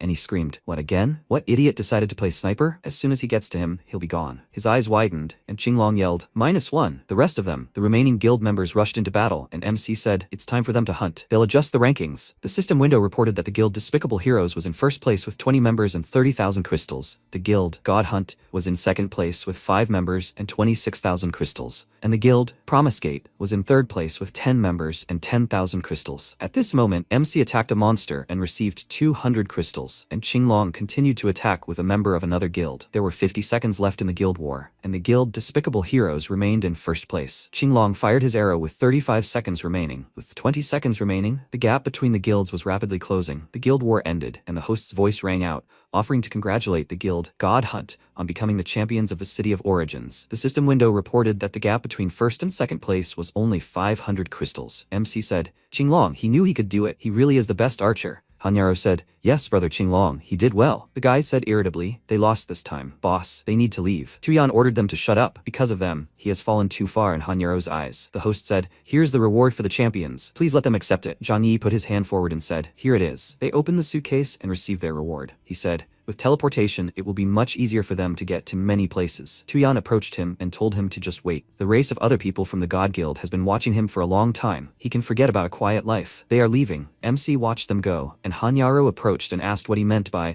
the race of other people from the God Guild. Zhang Yi replied, "He doesn't know. Maybe it has something to do with those guys who attacked them in the Dragon Crown tomb." After a while, they were walking down the street, and a girl was watching them. She came out from around the corner, pushed Hanyaro, and apologized, asking for forgiveness. She used Cunning Steel, an exclusive assassin skill. She smiled, and Qinglong ordered her to watch where she was going. MC asked, "Is something wrong?" Hanyaro replied, "It's a thief. Her brother's ring is missing." The girl ran away, and MC ordered to follow her. He ran after her, and the girl looked at him and vanished. Qinglong asked, "Did he manage to catch up with the thief?" Zhang Yi replied, "No, most likely she teleported to Moonlight City." Qinglong asked again, "Moonlight City? Isn't that a city of another race?" MC replied, "Yes, that God Guild might be somehow connected to Moonlight City. It wouldn't hurt for them to check it out themselves." He placed his hand on his chin thoughtfully and thought, "To improve the talent of the dragon race, you need the prestige of 3 camps. If they get to the new city, he can gain the prestige of another camp, and perhaps he'll learn something about Mu Chen." He said he'll go to that city, and they should stay here in case brother Hanyaro returns. She replied, "Okay, let him be careful." Qinglong said, "He understands. Let him go and don't worry about anything. He'll protect Miss." Zhang Yi used teleportation and thought,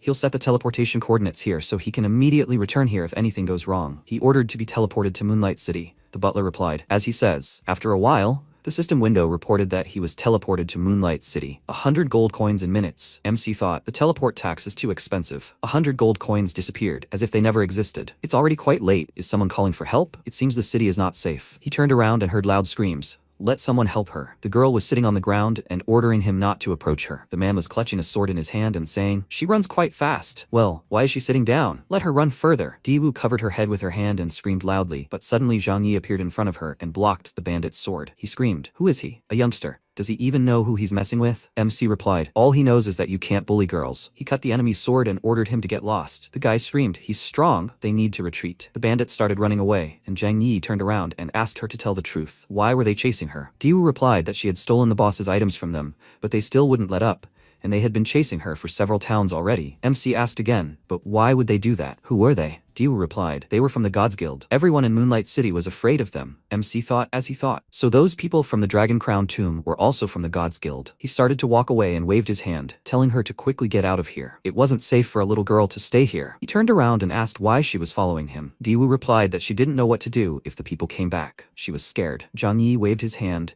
and the girl ran after him and said that she wouldn't bother him. She knew Moonlight City very well, and he was clearly here for the first time, so she would definitely be useful. After some time in the hotel of the City of Moonlight, MC asked for 1 room, and then remembered Diwu and said, "No, 2. He went into the room and waved to Diwu, and then fell on the bed and thought, after all, there is nothing better than lying down on a soft bed. After some time, when he fell asleep, Diwu entered the room and smirked. She took out a blade, and with a smirk on her face thought, soon these 10,000 gold coins will be hers. She swung her blade and struck near MC because he quickly turned on his side. She thought he was just lucky. She will see how he dodges this time. Zhang Yi clenched his fist and screamed in his sleep, "May he die, Mu Chen. How dare he betray him?" He punched the girl, and she grabbed her face and thought how much it hurt. At that moment, MC woke up and asked, "Is it her? What is she doing in his room?" Diwu pretended to be innocent and said he dreamed those people came back for her, and now she can't sleep. Zhang Yi touched touched her hand and said, "It's okay, she can sleep here. He'll keep an eye on her." He looked at her and thought, little by little he'll find out all her plans. He'll see what else she's hiding. After a while, in Moonlight City, MC asked, "So the God's Guild is in the Moonlight Church, right?" Daewoo said yes. She secretly followed them,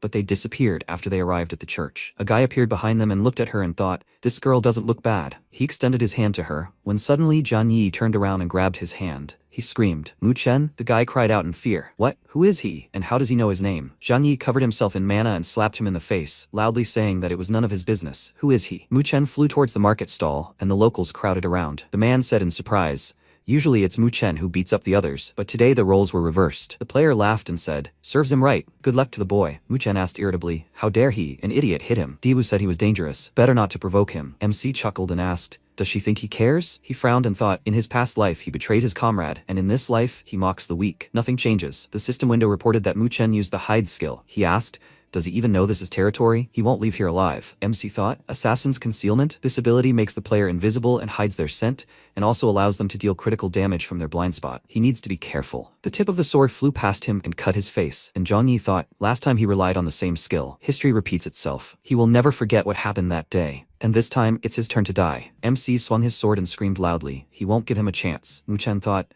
how does he know where he's going to strike from? He should be invisible. MC said every move he made had long been engraved in his memory. He kicked Mu Chen and asked, didn't he think he was going to kill him? Well then let them see if he has enough strength. Mu Chen screamed, what the hell is he? He thought, what kind of bad luck? He ran into some crazy person. Zhang Yi ordered him to go to hell. At that moment, a man in a black cloak appeared from underground and grabbed Mu Chen. And MC thought, a man in a black cloak? Horror, he can't let him take him. He screamed, he won't escape. After a while, he peeked out from around the corner and said, their trail ends here, that's it. Daewoo interrupted him and said, the Moonlight Church. The God Guild he was looking for is here. It's very dangerous inside. They might be deliberately luring him. Is he sure he wants to go there? Zhang Yi replied, yes, he has his reasons. Daewoo handed him a sleeping pill and said, barging in without a plan isn't the best idea. So she has something for him. MC asked in surprise, where did she get it? Daewoo replied, she travels alone. Of course she will have the means to quietly get rid of the opponents. Be careful, they're already here. Zhang Yi grabbed the guards, who screamed loudly. What are they doing? MC ordered them to lie down and sleep, and after a while, he and Daewoo changed their clothes and headed towards the church. After some time, Mu Chen woke up in a secret room of the Moonlight Church and asked, what is this place? Carlos smiled and said, to be beaten by some weirdo who appeared out of nowhere. A funny fate, isn't it? Mu Chen asked, who the hell is he? What does he want from him? Carlo replied, he didn't bring him here to ask questions. From now on, he will remain silent and do everything he says. Otherwise, he will have to get rid of him. At that moment, MC and Daewoo approached the guards and said, they have come to relieve them. They can go and rest. The guy replied. Finally, he was so tired that he was ready to fall asleep standing up. The other guy ordered that no one be allowed through, and that no one should sleep on duty. Otherwise, everyone will get it. The guards left, and then returned and shouted loudly, stop, this is not the time to change shifts, they. At that moment, Daewoo sprayed a sleeping pill and waved her hand, and the guards screamed, they are not. The guys fell to the floor, and she pointed her hand forward and said, the person he is looking for is right here. MC adjusted his mask and said, well, then they are coming in. He went forward, and then turned around and saw that Daewoo took off her armor and said, her mission is accomplished. The doors slammed, and the knights rose from the floor and gave her the pouch. The guy said, they did a good job. Here's the promised reward. She tossed it and thought, yes, she forgot to tell him that in the City of Moonlight, deceiving others is a common thing. Zhang Yi thought, it seems he guessed right. She is from the Guild of Gods or works for them. Her goal was not to steal the ring at all, but to make him come here. Now he will be interested to see who's behind her actions and this cunning plan. He took off his helmet and looked ahead, where torches were lit. He saw silhouettes in the distance. The man folded his arms across his chest and said, he alone is enough to deal with this kid. The boss called them here for nothing. Let them just watch. The guy replied, the boss must have a reason to call them all, but since he's so confident in his powers, then go ahead. The man chuckled and said, then he'll show them. Let them just wait and see how he crushes him. He turned around, gripped the handle of the axe and threw it towards MC, ordering him to catch it. The axe flew past him, and Zhang Yi thought, he's strong. He put his hand forward and summoned a flock of crows. Crows appeared from the funnel and headed towards the opponents. He thought, after improving his skill, the number of crows had doubled. The man grabbed the axe again and screamed. Does he think he can defeat him with this pathetic skill? He's dreaming. He pushed off the floor, and MC pulled out a sword using attribute transformation and created smooth ice. The man saw this and screamed. Horror. He slipped and fell on his back and then got up, extremely dizzy from the impact. MC stuck his tongue out at him and screamed. Idiot. Let him attack. The man screamed. He won't fall for his stupid tricks. The guy said, now he understands why the boss called them. He thinks it's about time he helped him. The other guy replied, yes, he doesn't understand how he can act so insolently, being so weak. He rushed forward and shouted, forward. He tied up MC's body, who widened his eyes in surprise and thought, this is it. The guy threw a wall of bone spikes forward and commanded it to grow. Zhang Yi looked at it and thought, nightmare, he can't move. He'll crash right into the spikes. He screamed loudly, Xiao He. The dragon appeared next to him and released its mana, and the guy screamed in fear. A first-rank crown dragon? How could an ordinary tamer get such a strong beast? Xiao He released a stream of fire, and the guy said, oh my god, he underestimated him. Zhang Yi hit him and ordered him to try. It's not that he underestimated him, it's that he's too strong for him. They haven't seen each other for a long time, Xiao He. He didn't think he'd already reached rank 1 by the time they met. Xiao He smiled sweetly, and the guy asked, what should they do? The information about this guy didn't say anything about a rank 1 black dragon. The man frowned and asked, do they have a choice but to just give it their all? He ran forward and ordered them to die. MC screamed, he'll probably refuse. Immortal body. The man's eyes widened in surprise, and MC and the dragon began to attack. The tip of the axe flashed over MC's head, but he quickly dodged. Xiao Hei's bright stream of fire spread throughout the room, hitting the opponents. After a while, Carlo approached the guys lying on the floor and said, they'll finish here. The 3 of them, they can go. The man raised his head and said, boss, let him give them some more time. They're definitely gonna die. Carlo replied, he said they'll finish. Let them go away. If they keep fighting, they'll definitely die. The man stood up and said, they'll meet again. They'll decide the winner next time. MC asked again, are they afraid to die? Okay, he's looking forward to their next meeting. Carlo said, Zhang Yi, they met again? This isn't his first time in the apocalypse, right? MC thought in surprise, what? How does he know about this? He asked, what is he talking about? He doesn't understand what he's talking about. Carlo screamed, enough of this show. Everything became clear when he entered the secret dungeon and took the dragon egg practically at the start of the game. Zhang Yi replied, he doesn't have time to talk to him. Where's Mu Chen? Let him drag it here. Carlo clicked his tongue loudly and asked, why is he so impatient? He came to make a business proposal. How about working for him? If he agrees, no one will know about his reincarnation, and he will also give him the best apocalypse equipment and endless riches. But if he refuses, then unfortunately he will not leave here alive. Zhang Yi thought, he hates such types the most. He spoke, if this equipment and riches he speaks of were obtained through the tears and grief of innocent people. He screamed, then he refuses. Huge dragons headed towards him, and MC thought, horror, he just used the immortal body, and he saw the dragon. He has no more aces up his sleeve. He doesn't know how strong he is, and if he is about to fight blindly, he may lose his life. He took out a stone and clenched it in his hand. He thought, fortunately, he set the teleport coordinates in the City of Dawn. He shouted loudly, teleportation. Carlo looked at how MC disappeared and thought, teleport stone, this is expensive. This time he will let him go, but not next time. He turned around and said,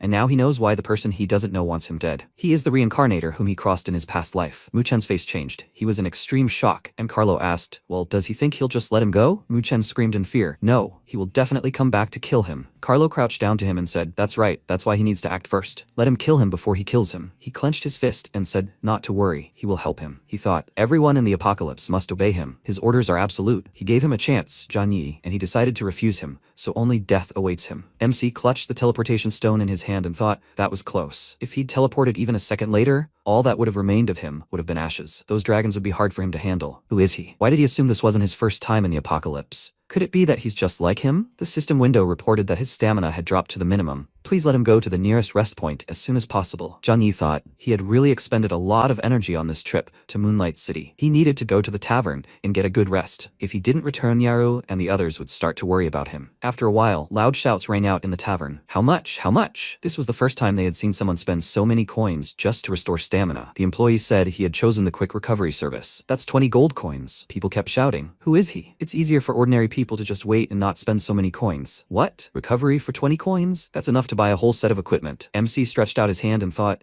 now he only had 13,000 coins left. He could do with upgrading his equipment. After a while, Hanyaro and Xiao Yao were sitting at the table. Hanyaro asked, why hasn't Zhang Yi returned yet? Where is he? Xiao Yao replied, she's worried. Could he have gotten into any trouble? At that moment, MC appeared behind them and asked, what are they talking about? His abilities are enough to take on an entire guild and get away with it. The girls cried out joyfully, he's back, leader. Zhang Yi said, Hanyaro, unfortunately, he couldn't find her ring, but she doesn't need to worry. They'll do his best to get it back. Hanyaro replied, everything is fine. It happened because she was too inattentive. She is glad that he returned safe and sound. Xiao Yao said, right, leader. Has he by any chance seen Qinglong? MC replied, he asked him to gather some information. Since this thief is operating in the City of Dawn, there must be some clues as to where to find it. Suddenly, Qinglong ran into the tavern and Zhang Yi said, they were only talking about him. So did he find out anything? Qinglong replied, yes. And this isn't exactly good news. They need to go to the auction. The ring that was stolen from Miss will be auctioned tonight. MC replied thoughtfully. If the ring was put up for auction, the thief must be there too. He imagined people and thought, perfect. This way, he could not only get the ring back but also find better equipment. With those he was going against, she definitely wouldn't be a problem. He grabbed his wrist and said,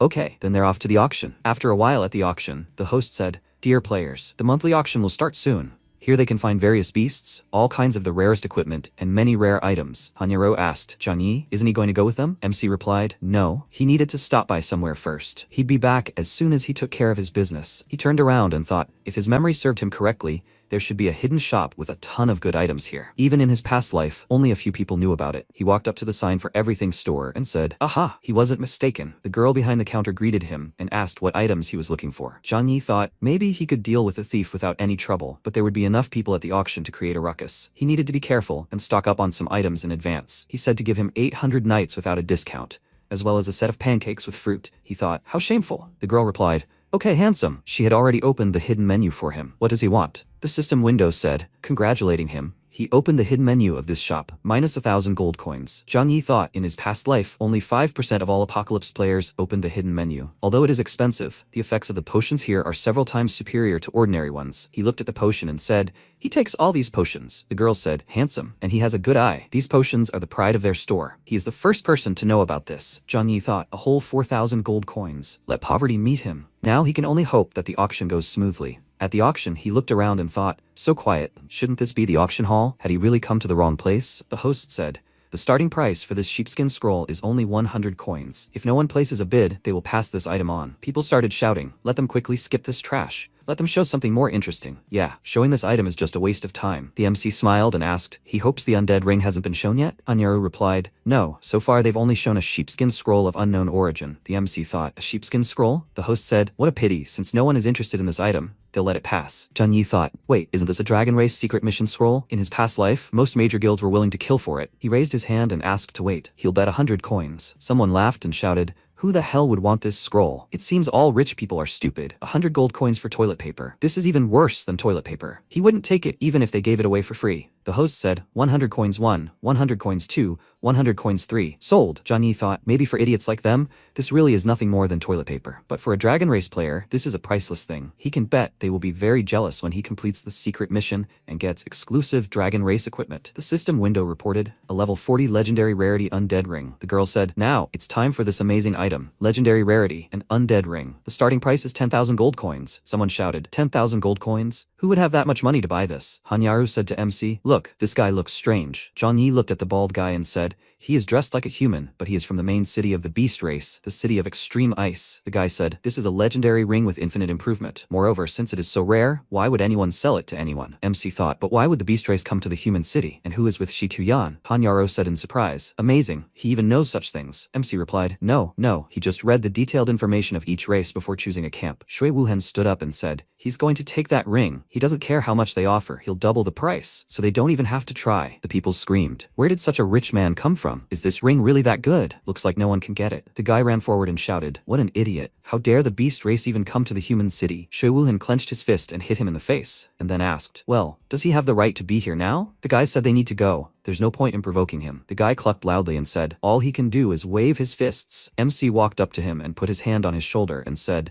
he was very unlucky to meet him because this ring will be his. Tuyan frowned and said, young Master Shui, this is Zhang Yi. He told him about him. He is the one with divine talent. Because of this, he thinks too highly of himself. Let him put him in his place. Shui Wuhen clenched his fist and said, even with divine talent, since he went against them, only death awaits him. MC turned to Duan Feng and Qing Long and ordered them to make as much noise as possible. They need to buy as much time as possible. The boys replied, no problem, leader. It will be done in the best possible way. If there is one thing they are good at, it is definitely pestering the enemy. They went into the crowd and started shouting loudly. Duan Feng ordered everyone to listen. This is the territory of the human race. Can they really allow these beasts to be so impudent in front of them? Qinglong said, yes, if the rest of Dawn City finds out, they will simply be laughed at. People started to agree with them. They're asking for a fight. They need to respond. They've played too much, the little beasts.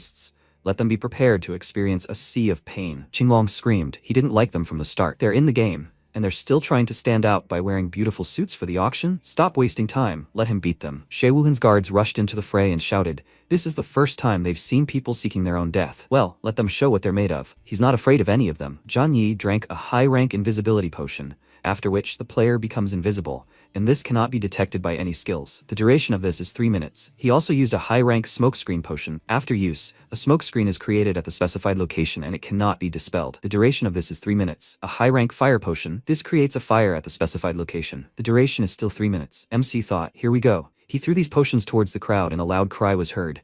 They have bombs. Be careful. Horror, they used bombs. We need to hit them. Someone ordered to kill these idiots. Jiang Yi approached the girl who was holding a ring on a tray and thought, no one can take this ring except him. He reached out to it and thought, perfect. At that moment, Shui Wuhen and Tu Yan approached the guy, and MC clenched his fist and thought, he looked down on everyone.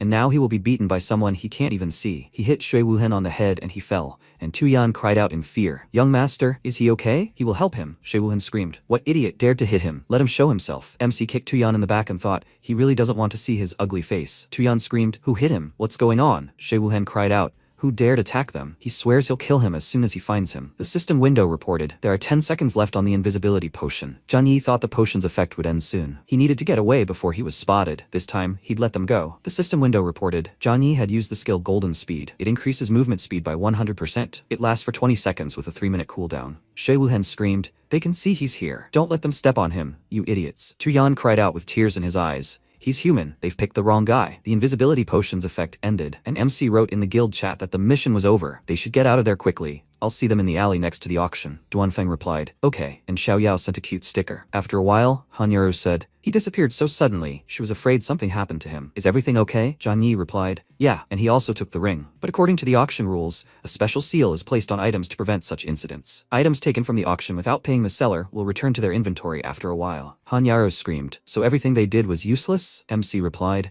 not quite. You can use the seal to find the thief. In 2 minutes, they'll go get the ring straight from the person who put it up for sale. He shouted, notification teleportation. The system window reported, notification teleportation has been set up. Han Yaru said happily, she didn't think he'd thought it through that far. Xiao Yao screamed, yes, the leader is so amazing. She knew she was right to follow them. MC said to get ready. Just a little while longer, and time will be up. Han Yaru, he will definitely return this ring. He raised his hand and mentally decided to look at the thief's expression. An incident occurred during the auction, and as a result, the undead ring was returned to the seller. At that moment, Diwu said how strange it was. Why did it come back? Did those idiots really want to steal it? MC moved towards her and shouted. He knew it was her. Not only did she steal Han Yaru's ring, but she also led him right into the God Guild's trap. Is she completely tired of living? Diwu said, and he is quite capable. She didn't think he could escape from the God Guild. She stuck her tongue out at him and started to run, and Jiang Yi rushed after her and ordered her to stop. Let her return the undead ring to him, or he will beat her. Diwu replied, he was dreaming. Let him catch up with her first. He caught up with her and grabbed her cloak, which remained in his hands. He said, this time she won't get away so easily. At that moment, a huge axe was aimed at him, and Shui Wuhen screamed. He finally found it, and he runs pretty fast. Idiot. MC thought, what a nightmare. He completely forgot that the beast race has a tracking skill. They can smell the enemy's aura from kilometers away. Shui Wuhen laughed out loud and said, luck is on his side. He's been chasing this little brat for a long time. So it turns out they're also partners. This is just perfect. He will kill them both. They jumped off, and MC asked how many people she managed to harm to be on the account of at least the entire guild and the beast race. Diwu replied, it's just a small misunderstanding. She hugged him and screamed, brother, he won't abandon her, will he? MC screamed, what? Who did she call brother? You idiot? He thought she tricked him and attacked him in his sleep. Is this how you treat older brothers? Shui Wuhen rushed after them and screamed, enough. If they've grown so attached to each other, he should give them a joint funeral. Diwu disappeared, and Jiang Yi thought,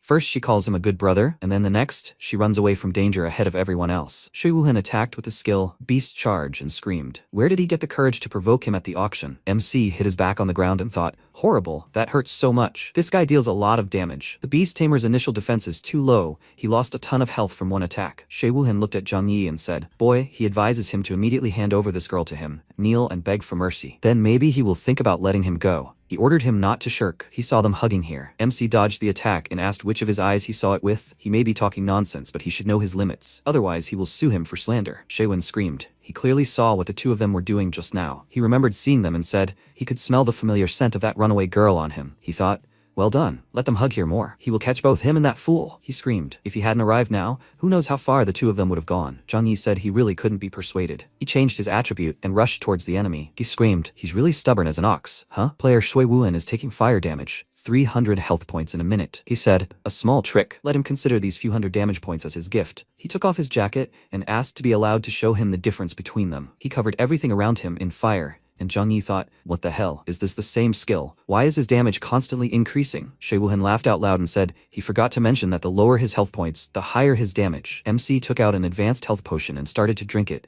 when suddenly Shui Wuhen knocked it out of his hands. MC asked, is he really running out of stamina? Can he continue? Now he'll heal up, and they can continue. He's more generous, so let these thousands of damage points be his gift. Shui Wuhen screamed, how is this possible? He almost emptied his health bar. Diwu stood behind him, thinking, relying on potions is useless. If Shui Wuhen uses that trick, it'll all be over. Shui Wuhen shouted in irritation, advanced potions won't help him. The battle is just beginning. Bloodthirsty Fury. This is a legendary talent. When activated, damage increases by 100% and attacks restore health. The duration is 1 minute and the cooldown is 1 hour. His health began to recover, and MC cried out, horror! Isn't it restoring too much health? He jumped back and thought, he didn't expect it to be Bloodthirsty Fury. This legendary talent turns a strong damage dealer into a killing machine. Shui Wuhen walked towards him and said, boy, today he'll show him what happens to those who stand in the way of the bloody gate. Zhang Yi turned around and said, in that case, the plan to continue using health potions and exhaust his brother is completely useless. He asked, does he really think his bloodthirsty fury is invincible? Shui Wuhen swung his axe and asked, so what, does he still want to keep drinking potions? No matter how much health he recovers, he will still win. MC drank the potion again and screamed, they will see now. He rushed towards Shui Wuhen, who asked,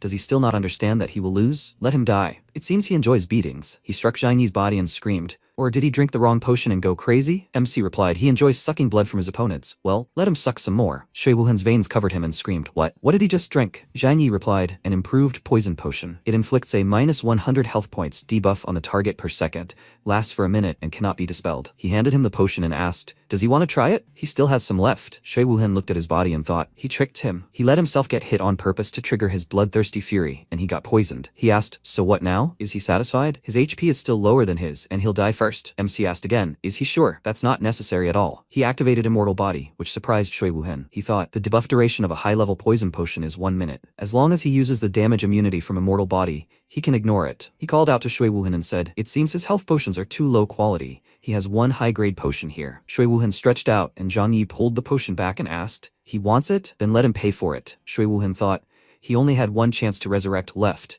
which he farmed with great difficulty. Even if he had money, he couldn't buy a chance to resurrect. They only dropped from survival missions, and who knows when the next one will start. He stretched out his hand and shouted, he will buy it. How much is it? MC ducked and said, originally it was 150 gold coins, but they weren't friends, so he'll raise the price a little. 50,000 gold coins. Shui Wuhen shouted, 50,000? That's a real scam. 50,000 gold coins is enough to feed a guild of 500 people. How about 48,000? He only has 48,000 on him. Zhang Yi replied, okay, 48,000. Shui Wuhen thought, what? He bargained so easily? He should have tried to lower the price even more. He burst into tears, and the system window reported that he bought an enhanced health potion from player Zhang Yi for 48,000 gold coins. MC thought, it's so easy to make money off beastmen. Shui Wuhen picked up the potion and was about to sip, when suddenly Diwu attacked him. He screamed, it's his 48,000 coins. Terrible fool, he'll kill her. He froze and thought, his body paralyzed by poison. He can't move. Diwu accelerated and was about to attack. She said she'd been waiting for this opportunity for a long time. She stabbed him in the chest with her sword, and Shui Wuhen ordered the two of them to start praying. The system window reported, player Diwu killed player Shui Wuhen. The system detected that player Shui Wuhen has a chance of resurrection. Player Shui Wuhen goes to the extreme ice city to be resurrected. MC said he really has nothing to do with her. Diwu put her hands on his shoulders and asked, does he think he will believe him now? Her sweet brother. He thought, it's all over. He won't be able to wash himself clean even if he jumps into the yellow river of the dead. But this is really a misunderstanding. The system window reported that the poisoning status was lifted from player Zhang Yi. He extended his hand and asked why she came back. He thought she had already run away far away. Doesn't she really want to part with her brother? Diwu answered, no, she stayed because she was scared because they came to the city of Dawn to kill her. Tuyan looked at them and asked displeasedly,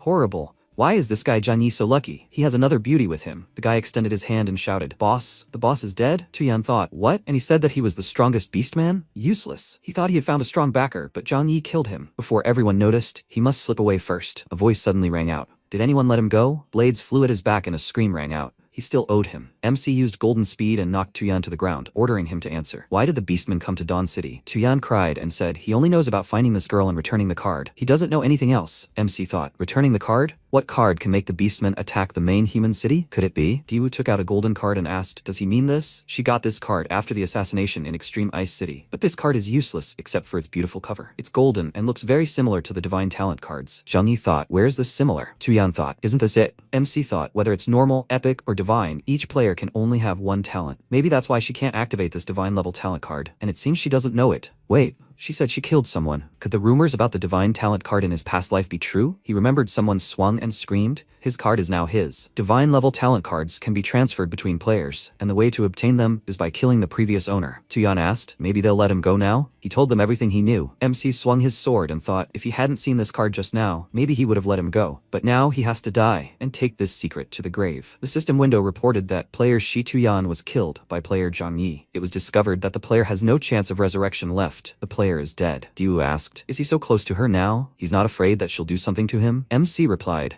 he's not afraid because he knows she's a smart person. The people of the Bloodgate now consider them accomplices, and as long as he's alive, he can attract their attention and share the danger with her. He thought, each divine talent card corresponds to a special divine level skill. He doesn't know what exact card she has in her hand. He asked, how about making a deal? If she hands him the undead ring and this card, he's willing to forget everything that happened between them. She extended her hand with the items and asked, does he really want this so much? Has he been chasing her for so long just because the ring is so important or because it belongs to that sister? MC replied, since he promised to return it, he will do it. Diwu replied, okay, fine, let him take his ring. But the card is hers. Zhang Yi spoke as a trading partner. He wants to remind her that it's best not to tell anyone about this card. Diwu turned slightly and said, then she also wants to remind him he better get out of here quickly. The Bloodgate people won't retreat and will definitely come to Dawn City for revenge. Zhang Yi replied, thank you for the warning, but don't worry, that stupid big guy won't be able to defeat her. At this moment, Duanfeng said, it's awful. These beastmen know how to fight, and their skins are pretty tough. Xinglong said, not only are they resilient, but they're also cunning. They actually attack them while the boss is away. Hanyaro said, she doesn't know what happened to the boss. Suddenly, one of the guards stood up behind her and shouted, you fool, he'll cut off her head. MC shouted, Yarrow, be careful. He killed the guard and shouted,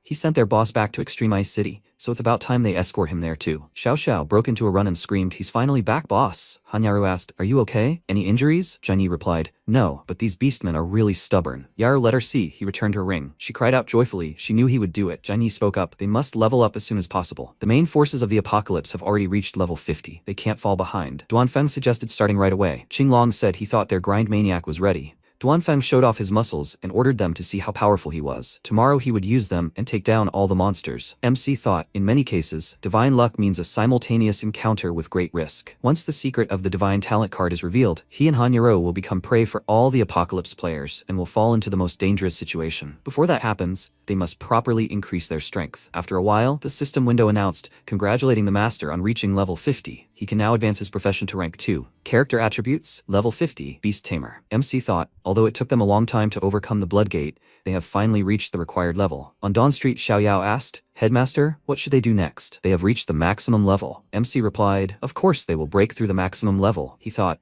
they need to complete the rank 2 profession quest as soon as possible and improve their skills. Their current strength is still insufficient. He and Yaru need more improvements. In front of the testing hall, a huge sledgehammer hit a guy. A scream rang out. Another one has flown out. The second test is too difficult. You need 20,000 points to pass the assessment. That's too much. No one has been able to get that result yet. They just wasted 100 gold coins. It's okay to just spend your money, but now they'll beat him for his money. The girl asked, well, are there anyone else willing to take the test? MC said he'll try. In the apocalypse, victory depends not only on strength, but also on skill. Let him show her how to play. The girl pointed towards the counter and asked, does he see that little thing over there? The system window reported, second rank task, career change test. Task requirements, single player, reaching level 50. Cost, 100 gold coins. Mission description, you need to fight a second rank officer. Points will be awarded for dodging skills and effective strikes. To pass the test, the total score must exceed 20,000 points. The time limit is 10 minutes, and the mission rewards are unlocking the maximum level of 70, new skills, and the opportunity to improve specialization. The girl said, this is a robot for calculating trial points. He will only pass if the score on this one exceeds 20,000 points. MC applied gold speed and offered to begin. The girl said, little handsome, a frontal attack is not the best choice. She tried to attack and screamed, he's quite fast. Zhang Yi replied, he's not so stupid as to fight a fighter hand to hand if he's not confident of victory. MC told her to taste electricity and screamed, chain lightning attack. It pierced the girl's body, and she screamed loudly. The system window reported that successfully dodging the attack and effectively landing the skill earned him 2,000 points. Zhang Yi thought, great, he needs to quickly raise this to 20,000 points. People looked at this questioningly and said, they can't believe their eyes. He already got 2,000 points at the start. The kid has some skills. He thought he was just bragging. The girl screamed. It seems she underestimated him. Then let him try this trick. She swung the void hammer, and the people screamed, the war hammer in her hands transformed. Where did the pommel go? She hit Zhang Yi and 2,000 points were taken away from him. Xiao Yao said, this second-rank officer looks very strong. Sister Yarrow, do she think the leader can pass the test? Han Yarrow replied, she believes he can. She thought, even though they always found themselves in extremely dangerous situations, he could do what others couldn't. He waved his hand and screamed, it seems she is very proud of this hit. Well, that won't happen again, he thought. But terrifying Voidhammer, in his past life he challenged her 200 times but never passed. Well, at least he had accumulated a wealth of combat experience. He activated Shared Vision, which allows beast tamers to share vision with summoned beasts. He clenched his fist and thought, he sees. He dodged the attack and gained 1,000 points. The girl thought in surprise. How did he predict her strike? From behind on the left. Zhang Yi dodged again and gained 1,000 points, and then shouted, now it's his turn to attack. Right behind. As long as he has shared vision with the summoned crows, it won't be difficult for him to dodge all of her attacks and gain 20,000 points. For successfully dodging the attack and effectively landing the MC skill, he received 2,000 points. The girl looked around and thought she understood. It has something to do with the crows. The girl used Void Storm Hammer, but Zhang Yi dodged and cried out. He thought she figured it out. She can't rely on dodging to gain points anymore. He needs to finish quickly. Hellfire Dragon Flame, Lightning Purgatory. He swung and began to attack the girl, gaining 1,000 points each. After a while, the system window reported that the achievement, Great Beast Tamer, had been obtained. He needs to pass the second-rank trial in the Apocalypse and obtain the corresponding title. The system congratulates player Zhang Yi on passing the second-rank trial and promoting the Beast Tamer class to level 2. People shouted loudly. They didn't expect this guy to actually pass the trial. 22,000 points, that's too strong. The second-rank class, they want it too. Xiao Yao cried out happily. Yes, it's their cool guild leader. After a while, in the Moon Castle, Mu Chen shouted, now he feels stronger. Carlo adjusted his hair and said, they got the strongest equipment among the players. This time they won't lose to Zhang Yi. It's time to go and finish him off. Mu Chen asked, will he go alone? Carlo replied, no. He will give him his most capable people. They already have experience fighting Zhang Yi, so it will be easier for them to work together. Everyone, come here. He has upgraded their equipment. They have achieved all possible improvements at the moment,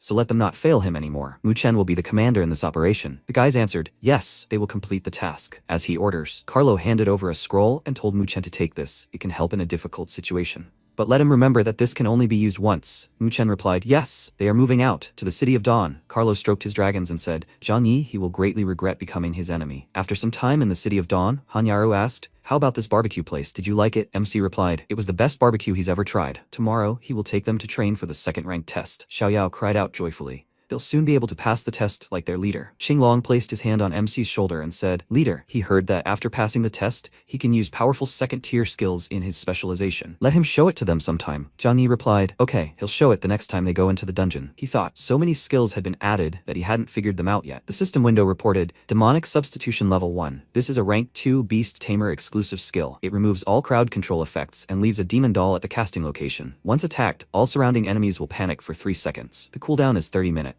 MC thought, removing crowd control and general fear. This is an amazing skill. Mu Chen's group suddenly appeared in front of them, saying, he finally found it. Zhang Yi thought, aren't the people around here from the Divine Guild? Why are they with Mu Chen? He asked again. Mu Chen, did he get too bored in the apocalypse and come to him to die? He clenched his fist and replied, idiot, last time he let him get away, but it won't happen again. The 4 of them, let them just block the others. Zhang Yi is his. The guy stepped forward and asked, he's taking on the swordsman. Do they mind? Duanfeng said, what a loud tone. He invited him to fight. He quickly attacked the enemy and he cried out, what a fast sword. Duanfeng asked, is he already running away? The other guy said, now it's his turn. He rushed towards Xiao Yao, but Qianlong ordered her not to be afraid. They will save her, she screamed. What? Help. Let them save her. Qinglong shouted, miss, be careful. There might be an ambush up ahead. MC tried to move but couldn't. He thought, what's going on? He can't move. The system window reported level 4 Shadow Slavery. It's a single target control skill that creates a black shadow under the enemy's feet, rendering them unable to move for 10 seconds. Mu Chen screamed, no one can help him. He's under the black shadow's control now. Come on, let him show you how he can resist it now. He gripped his sword but pierced through demonic substitution and asked, what? MC moved behind him and asked, does he think he can backstab him again? He gathered mana in his hands and released it at Mu Chen's back. It took all the damage from chain lightning and was unharmed. Mu Chen jumped back and said, his armor is the best equipment available at this level. It won't be able to hurt him. Now, let him taste the skill. He directed Star Purgatory towards him. A dragon's claw flew in front of the protagonist's face, and he shouted, Xiao He! He was grateful to it. Otherwise, he would have been in a very difficult situation. Xiao He, he must attack with Stormwing. An eye for an eye. Death for death. At that moment, he rushed forward, and Mu Chen covered himself with his hands, trying to defend himself. The protagonist shouted, how does the storm taste? The Beast Tamer's main monster will evolve along with its master. He has completed the second trial, and he is still a rank 1 assassin. He can't bridge this gap between them with just equipment. Mu Chen shouted,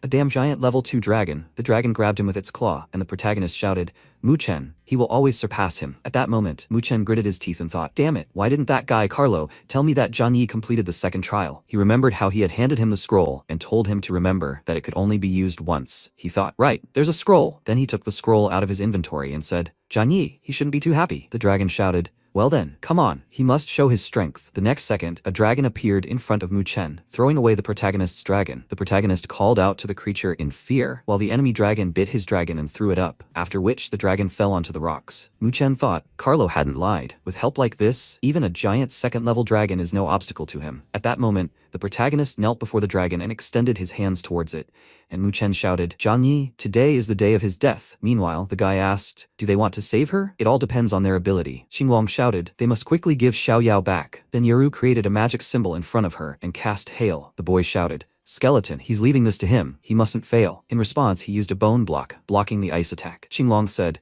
he wants to intimidate Miss. His arrows will put him in his place. The next second, he took aim and used Victorious Light. This attack cut through the stones covering the opponents, and then the boy concentrated electrical energy, but Xiao Yao flew forward, and he shouted, damn it, she's running away. The others shouted, Xiao Yao's sister. He pointed his hand forward and used Spring Darkness. Yaru then created a stone barrier and said, Xiao Yao, she doesn't have to be afraid. It's fine. Then she turned around and asked, Duanfen, is he okay? He fought the enemy and shouted for them not to worry. He would finish the fight quickly. At that moment, his opponent shouted that he would finish the fight, not him. He directed an attack forward, a full bandage. At this moment, bandages were wrapped around Duanfeng's body from all sides, but he easily broke free and shouted at him not to get excited. He promised to finish quickly. Then he directed his attack forward, striking his opponent. After that, he turned around and told him not to look at him like that. He didn't think the other 2 swords on his belt were just for decoration, did he? Then the guy landed on the ground and said that they got rid of 1, 3 remained. He put his hand on Skeleton's shoulder and told them not to rejoice too much. Their plan had already been completed. He thought that the bandage had been sacrificed. Their strength cannot be underestimated. The next second, the dragon released powerful energy, and a voice nearby shouted, how is this possible? Yarou sharply turned around, looking at the explosion, and shouted, something happened to Zhang Yi. They were deceived. Their real target is Zhang Yi. The people nearby shouted, who is so cruel and disgusting? This is a safe zone. The Dragon Emperor flew forward and shouted, he must keep running. He'll see how long he can hold out. He was right behind him. At this moment, the protagonist, riding on the dragon, said, damn it, we need to stay away from crowded places. He thought, the 4th level Dragon Emperor's attack is too ferocious. They have no chance of getting any closer, but they won't be able to find his weakness if they just hide. Then he said, Xiao Hei, they need to attack. He believes he can do it. Then he shouted, damn it. After that, he rose up on the dragon and shouted, all old and new grievances, he will put an end to them today. At this moment, the Dragon Emperor released a powerful stream of fire, and Mu-chen pointed his hand forward and shouted, he's moving forward with such confidence, but is he underestimating him or overestimating himself? The 4th level Dragon Emperor's fiery breath will reduce them all to ashes. He smiled as he looked at the fire and added, even if he has an immortal body, the monster underneath him will be burned alive. The system reported, player Zhang Yi takes damage from the Dragon Emperor's level 4 fire breath, minus 500 HP. Player Zhang Yi takes damage when activating the Soul Link skill, minus 500 HP. Soul Link is a level 11, rank 2 Beast Tamer exclusive skill. Once activated, the damage taken by the monster is transferred to the Beast Tamer. Duration 60 seconds. Cooldown 3 hours. MC, holding onto the dragon's horns, thought, Soul Link can help its damage transfer for a short time. So as long as his immortal body is activated, Xiao Hei is also immortal. Then he shouted, Xiao Hei, he should attack his right wing. He thought that wings are the most vulnerable part of dragons. Once they are damaged, the dragon loses its ability to fly, and the power of its attacks weakens. The next second, the attack hit the Dragon Emperor's wing, and the system reported that the 4th level Dragon Emperor had been attacked by Xiao Hei's claws, minus 1500 HP. At this moment, Mu-chen looked in surprise at the cracked armor on his arm. Meanwhile, the protagonist wondered why he felt like something was wrong with this Dragon Emperor. His attack only dealt 500 damage, but he himself received 1500 damage from Xiao Hei's claws alone? This Dragon Emperor's defense damage isn't as high as it should be. Could it be that only illusions have such a large difference between the damage dealt and the damage received? Could this not be a real dragon, but a contracted illusion? A contracted summon is a contract signed with a high-level monster to specially summon an illusion to fight on its behalf. The more powerful the monster summoned, the higher the price to be paid for the summoning, ranging from physical damage to mental damage. At this moment, Mu-chen looked at his injured arm and asked, what's wrong with it? MC landed nearby and thought, then, the appearance of people from the Divine Guild and this summoning scroll makes sense. This idiot is just Carlo using it as bait. He then said, it seems he doesn't know that the price for using this scroll will have huge side effects? He frowned and said, no, that's impossible. He wouldn't lie to him. He had only just become stronger, It couldn't end like this. The protagonist extended his hand to him and said that his body was rapidly aging. This is the price for using the contract summoning. Doesn't he understand yet? He was using him. He was just a pawn in his hands. Mu Chen pointed his hand at him and shouted, "No, even if he dies, he'll drag him into the grave with him." At that moment, the Dragon Emperor opened his mouth wide, and Mu Chen took a stance and shouted, "I don't care." He's giving all his strength to the Dragon Emperor. The protagonist shouted, "He's gone crazy. He's about to merge with the illusion of the Dragon Emperor." Mu Chen, concentrating energy in his body, shouted that he would destroy him and this entire city. They would all prostrate themselves before his power. At that moment, he used lava purgatory. The rest of the people fled from the fire, shouting that they needed to run. That madman is killing people. At that moment, the MC covered himself with his hand and shouted, "Damn it, even in the face of death, people like him don't change." How blind was he before, when he didn't know what a scumbag he was? However, who would have thought that in this life he would turn out to be an even bigger idiot? Meanwhile, Mu Chen, riding the dragon's head, shouted,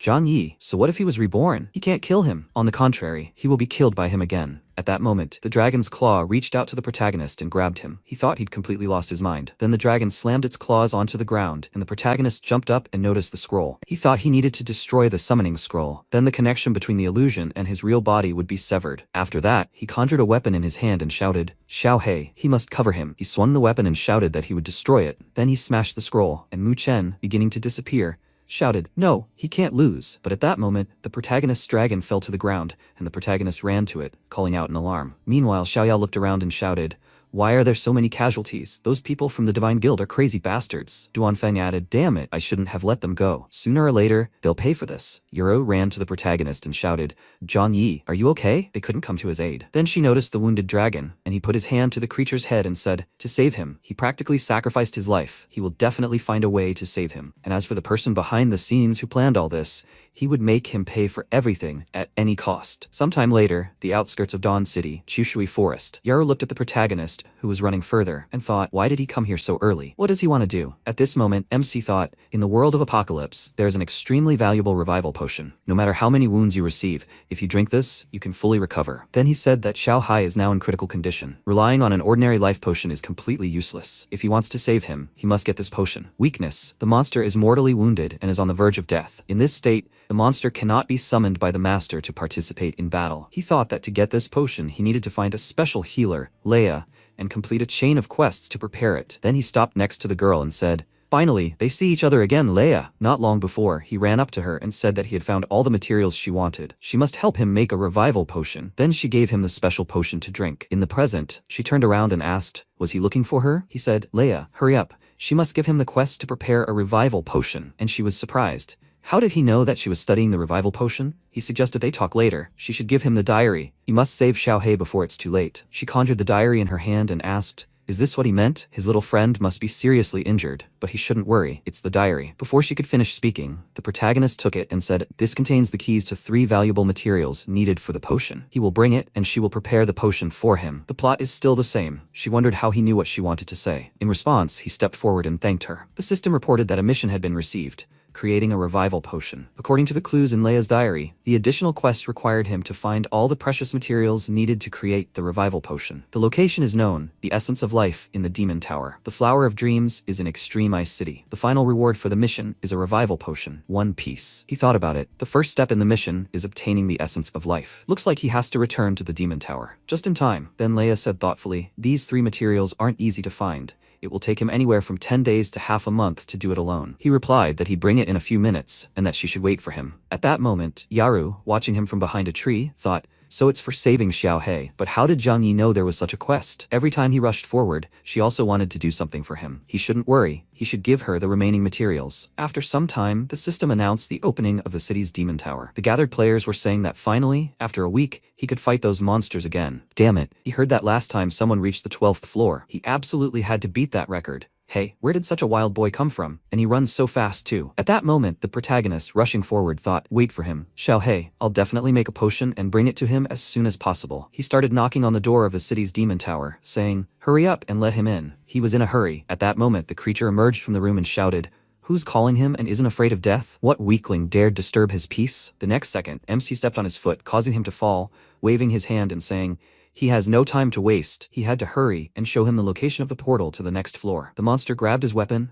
rose to his feet, and shouted, "Is it him again, you brat?" The protagonist dodged his attack and thought, he hasn't used the second-tier skill yet, he'll just check. The monster shouted, "Is he still using substitute, contemptuous coward? They, demon warriors, always go all out." He used demon substitute, and MC pointed his hand forward and shouted, "Soul Search." Soul Search is a tier 2 beast tamer exclusive skill that summons an all-knowing demon to probe the enemy's weaknesses. He looked at the fragment of memory and the system reported that the contents were beyond the permitted range. Forced Soul Search severed. He wondered, why do they have memories from the real world? Were they really human too? At that moment, the monster fainted, and the protagonist, walking forward, thought, normally there's only one blue portal on each floor, but here there are two. They clearly lead to different places. This image just appeared in the demon's mind. He should go and check the red portal. The system reported, the transfer begins. Player Zhang Yi bursts into the 30th floor of the demon tower. At that moment, a man watching from the large screen pointed forward and said, "Finally, he's here." He pressed the button and the system reported, "Data transfer." He said that then he would personally go and play with him. The system reported, "Data transfer complete." After some time, the demon tower 30th floor.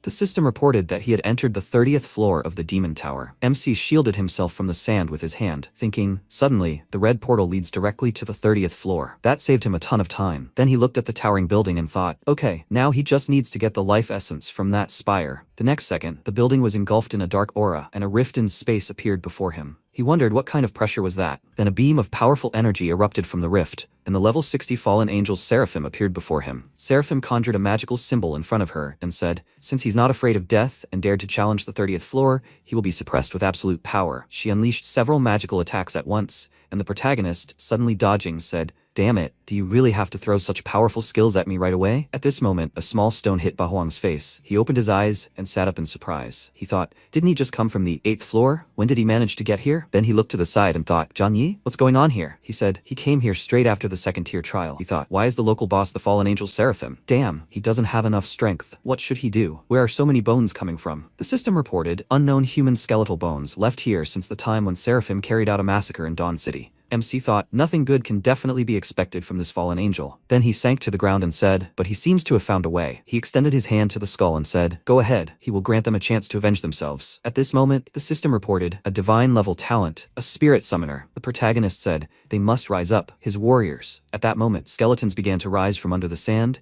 and MC shouted for them to surround her. At that moment, Seraphim looked at the undead and shouted in surprise, so he used these undead to stop her, and the real goal is the essence of life. At that moment, the protagonist began to dash to the top of the building. She told him to give up. She will not let him get it. She raised her hand up and, beginning to concentrate energy, shouted, it must come down from the heavens, her lightning. An area of effect spell, the realm of thunder. An area of effect spell that causes a storm that lasts 10 minutes and deals 500 magic damage to all nearby enemies in a radius every 3 seconds. She sent a powerful attack forward and, having destroyed the undead, said, now, it's his turn. She walked forward and began to concentrate energy in her hand again. MC turned around in surprise. She directed a powerful beam of energy and shouted, game over! Then she swung her weapon, and the protagonist turned around in surprise. A powerful beam of light energy pierced Seraphim's chest.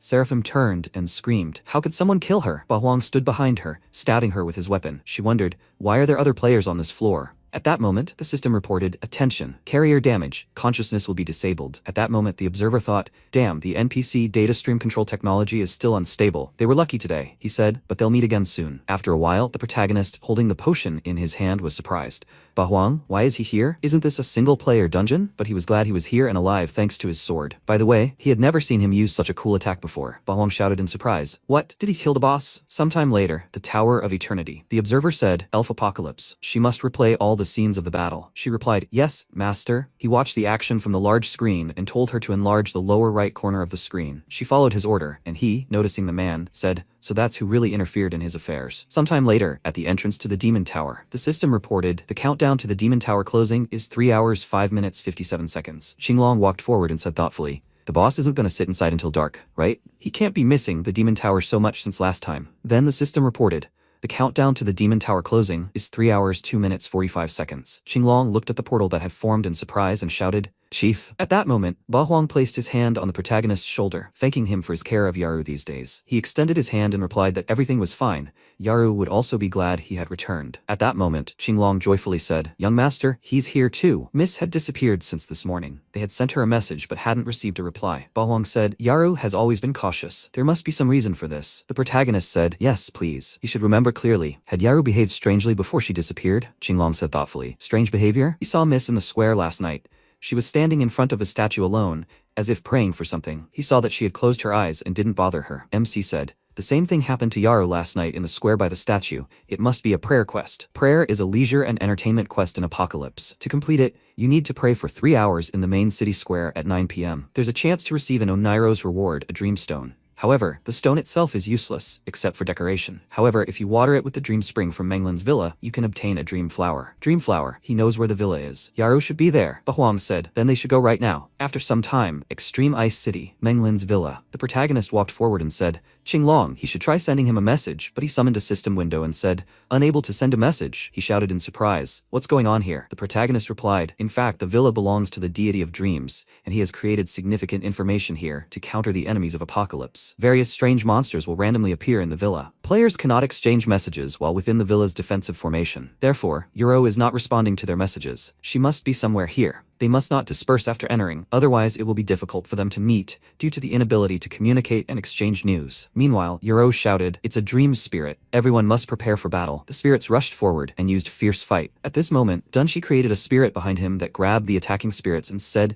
that he used his skill to restrain them. Sister, it's her turn next. Yuru raised her staff and shouted, Ice and Snow, it must listen to her orders. The system reported, Ice Storm is a mage-exclusive skill. Releases a storm of ice and snow to attack the enemy, dealing 500 magic damage per second for 10 seconds. Cooldown is 1 hour. Both attacks began to hit the spirits, and she and Dunshi said, wow, a level 50 mage is so cool. They were lucky to have a teammate. Then the spirits fell lifelessly to the ground, and a flower began to grow from them. Yaru shouted for them to look, and a flower had grown from the body of this dream spirit. Liusu crouched next to the flower and asked, is this it? Then Yaru extended her hand forward and shouted for her not to touch it. The others looked forward in surprise, and Liusu jumped back in fear, asking, what happened? Dunshi walked forward and said, after the death of the dream spirit, there is a chance that an elite blood flower monster will appear. He didn't expect them to meet it. At that moment, the monster walked forward. She said, poor people, why don't they go home? But it seems they don't have a home. Since they don't have one, they must stay here with her forever. At that moment, magical vines wrapped around the players' bodies. Lu Su shouted in surprise. Why did this monster look the same as Sister Mage? Yaru told her not to be afraid. It was the elite blood monster's additional skill, Dream Transformation. Dream Transformation. When encountering an enemy, the creature will transform into the highest level player, simultaneously copying the corresponding player's equipment and skills. Lu Su shouted, Sister Mage, she must help her.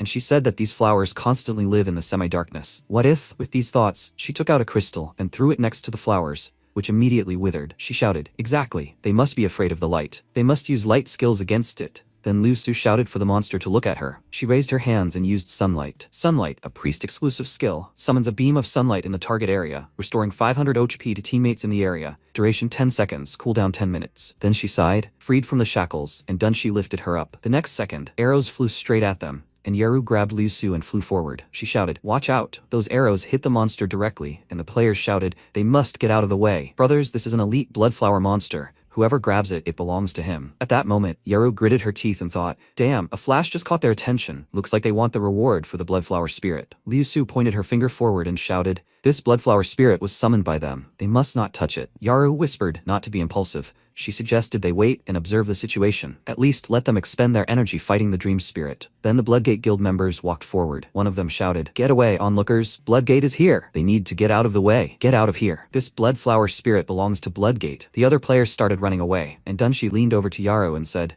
these are people from Bloodgate, the biggest guild in Extreme Ice City. They like to bully ordinary players. She adjusted her hood and thought, isn't this the group from the auction? If they recognize her, they'll get into trouble. Then she said, they should go too. They won't become targets. At this moment, Shui Wuhan folded his arms across his chest, looked at their group, and thought, this woman? The next second, he threw his weapon forward.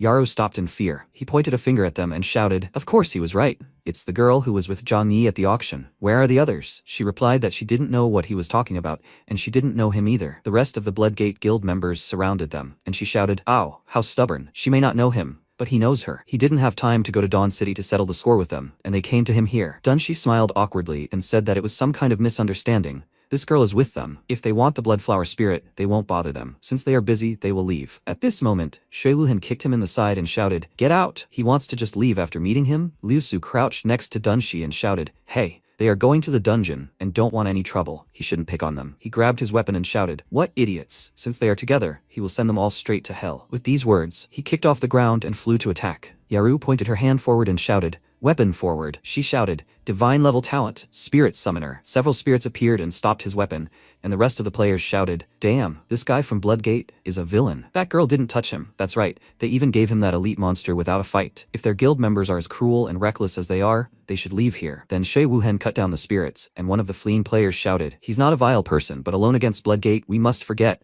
They must flee. Then Yahello shouted. Her move. She directed an attack forward, but in response, he used lethal judgment, swung his weapon. He jumped up and shouted, if she doesn't want it nicely, then she will do it badly. She can't blame him for his gratitude. Meanwhile, at the gate of the villa, Ba Huang, noticing the approaching frightened players, thought, what happened? Why are all these people running? MC approached one of them and asked, what's going on inside? What are they running from? He replied, these are the beastmen from Bloodgate. They're killing players to capture an elite monster. He heard they captured a beautiful girl. The protagonist thought, is that so? The player shouted that he advised them to go back. It's dangerous there. But he and the others ran forward and shouted that they must quickly go. Meanwhile, Shui Wuhen grabbed Yaru by the neck and shouted that he would give her a chance to survive. She must quickly call Zhang Yi. She replied that she was not going to call him. The other Bloodgate guild members were saying, such a beautiful girl would give her life for a guy. Zhang Yi is a coward. He must be hiding somewhere and trembling with fear. Seeing how many people from their Bloodgate are here, he laughed loudly, but the next second, an axe flew at them in one jerk. The protagonist punched Shui Wuhen and shouted, he dared to touch her. He sees that he wants to die. Then he picked up Yaru, and the frightened guild members shouted, boss. At this moment, Yaru looked at the protagonist and said that she was sorry she made him worry. He replied, it's okay. She should rest while he gets rid of these guys from Bloodgate. After this, Shui Wuhen wiped his face and shouted, Zhang Yi.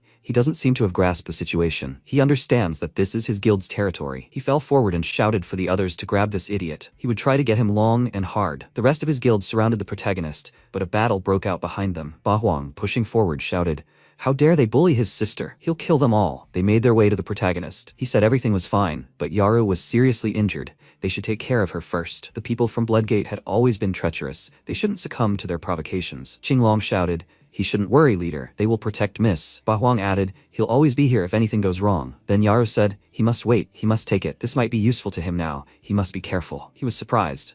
She handed him the item, a death ring, legendary quality, level 40, type ring. Attributes. Increase in all attributes plus 10 additional. Skills. Death powers. Each time he kills a player, the ring's attribute increases by 50%. He put the ring on his finger and thought, this ring has already waited too long. He will sacrifice them all to it. Then he suddenly ran to the attack, scattering all enemies in his path. He shouted, absorption. He thought, Bloodgate is just a bunch of mobs. He wants to see how long they can hold out. The system reported, the death ring of player Zhang Yi absorbed the power of the killed players. An attribute increase plus 100. He looked at the shining ring on his finger and thought, the attribute increase from this ring is amazing. With this, not only is Shui Wuhen unafraid, but even a second-tier berserker is no match for him. Then, Shui Wuhen shouted, why are they standing there doing nothing? They must shoot at him, quickly. The next second, the archers fired their arrows, and MC turned slightly and said he was grateful. This was enough to activate the skill. The arrows hit his back. Passive skill, Hell Dragon's Roar. Exclusive skill, Dragon Roar, level 2. Now, every time you take damage, there's a 1% chance to summon a Hell Dragon, which deals damage equal to 400% of its attack power to all enemies within its range, and its attack power is true damage. The protagonist shouted for them to feel the dragon's wrath. The next second, the dragon unleashed a powerful dark fire on all enemies. They screamed, it's burning. Boss, he must save us. And Shui Wuhen, grabbing his weapon, used bloodthirstiness and said that he couldn't believe that he had become so strong in just a few days. He lost to him by accident.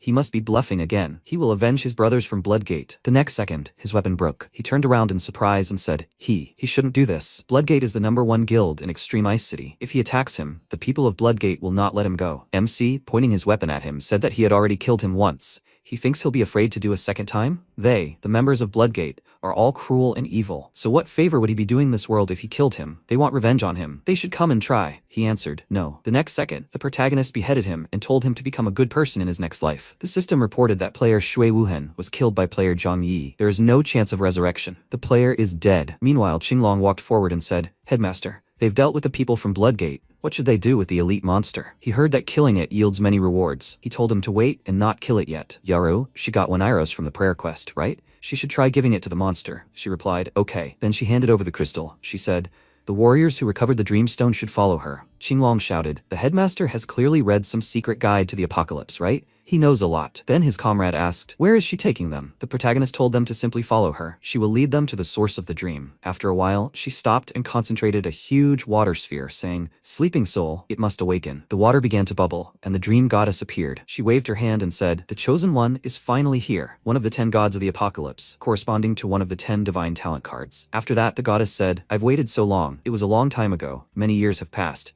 As the first player to find her, she will grant her a special reward. With these words, she directed it to Yaru, who extended her hand forward and said, this is the dream flower she's been looking for. The system announced, congratulating Yaru on obtaining the dream flower. She ran up to the protagonist and, hugging him, said, hooray, Xiao Hai will be saved. He patted her head and said, yes, thanks to her, they now have the dream flower. Then Qinglong turned slightly and said, young master, maybe they should go and check the surroundings, in case there's a bloodgate ambush somewhere? Ba Huang agreed. And then the protagonist said, next, we need to learn how to make a revival potion. He pulled out the diary and thought, if he remembered correctly how Leia synthesized it, then it was definitely earlier. Then the system announced, congratulating player Zhang Yi on completing the potion-making quest and receiving 1 revival potion. He reached for the vial and said, it worked. Then he directed his hand, creating magical symbols, and said, Xiao He, he suffered recently. He shouldn't have worried. Here, he should drink this potion. It will heal his wounds. He then poured the potion's contents into the dragon's mouth, and the next second, it revived. Yaru stroked the creature and said, finally, he's back. She missed him so much. At that moment, the goddess was watching them. She pointed her hand forward, and the system announced, the villa's hidden command mission has been launched. Ba Huang asked what happened.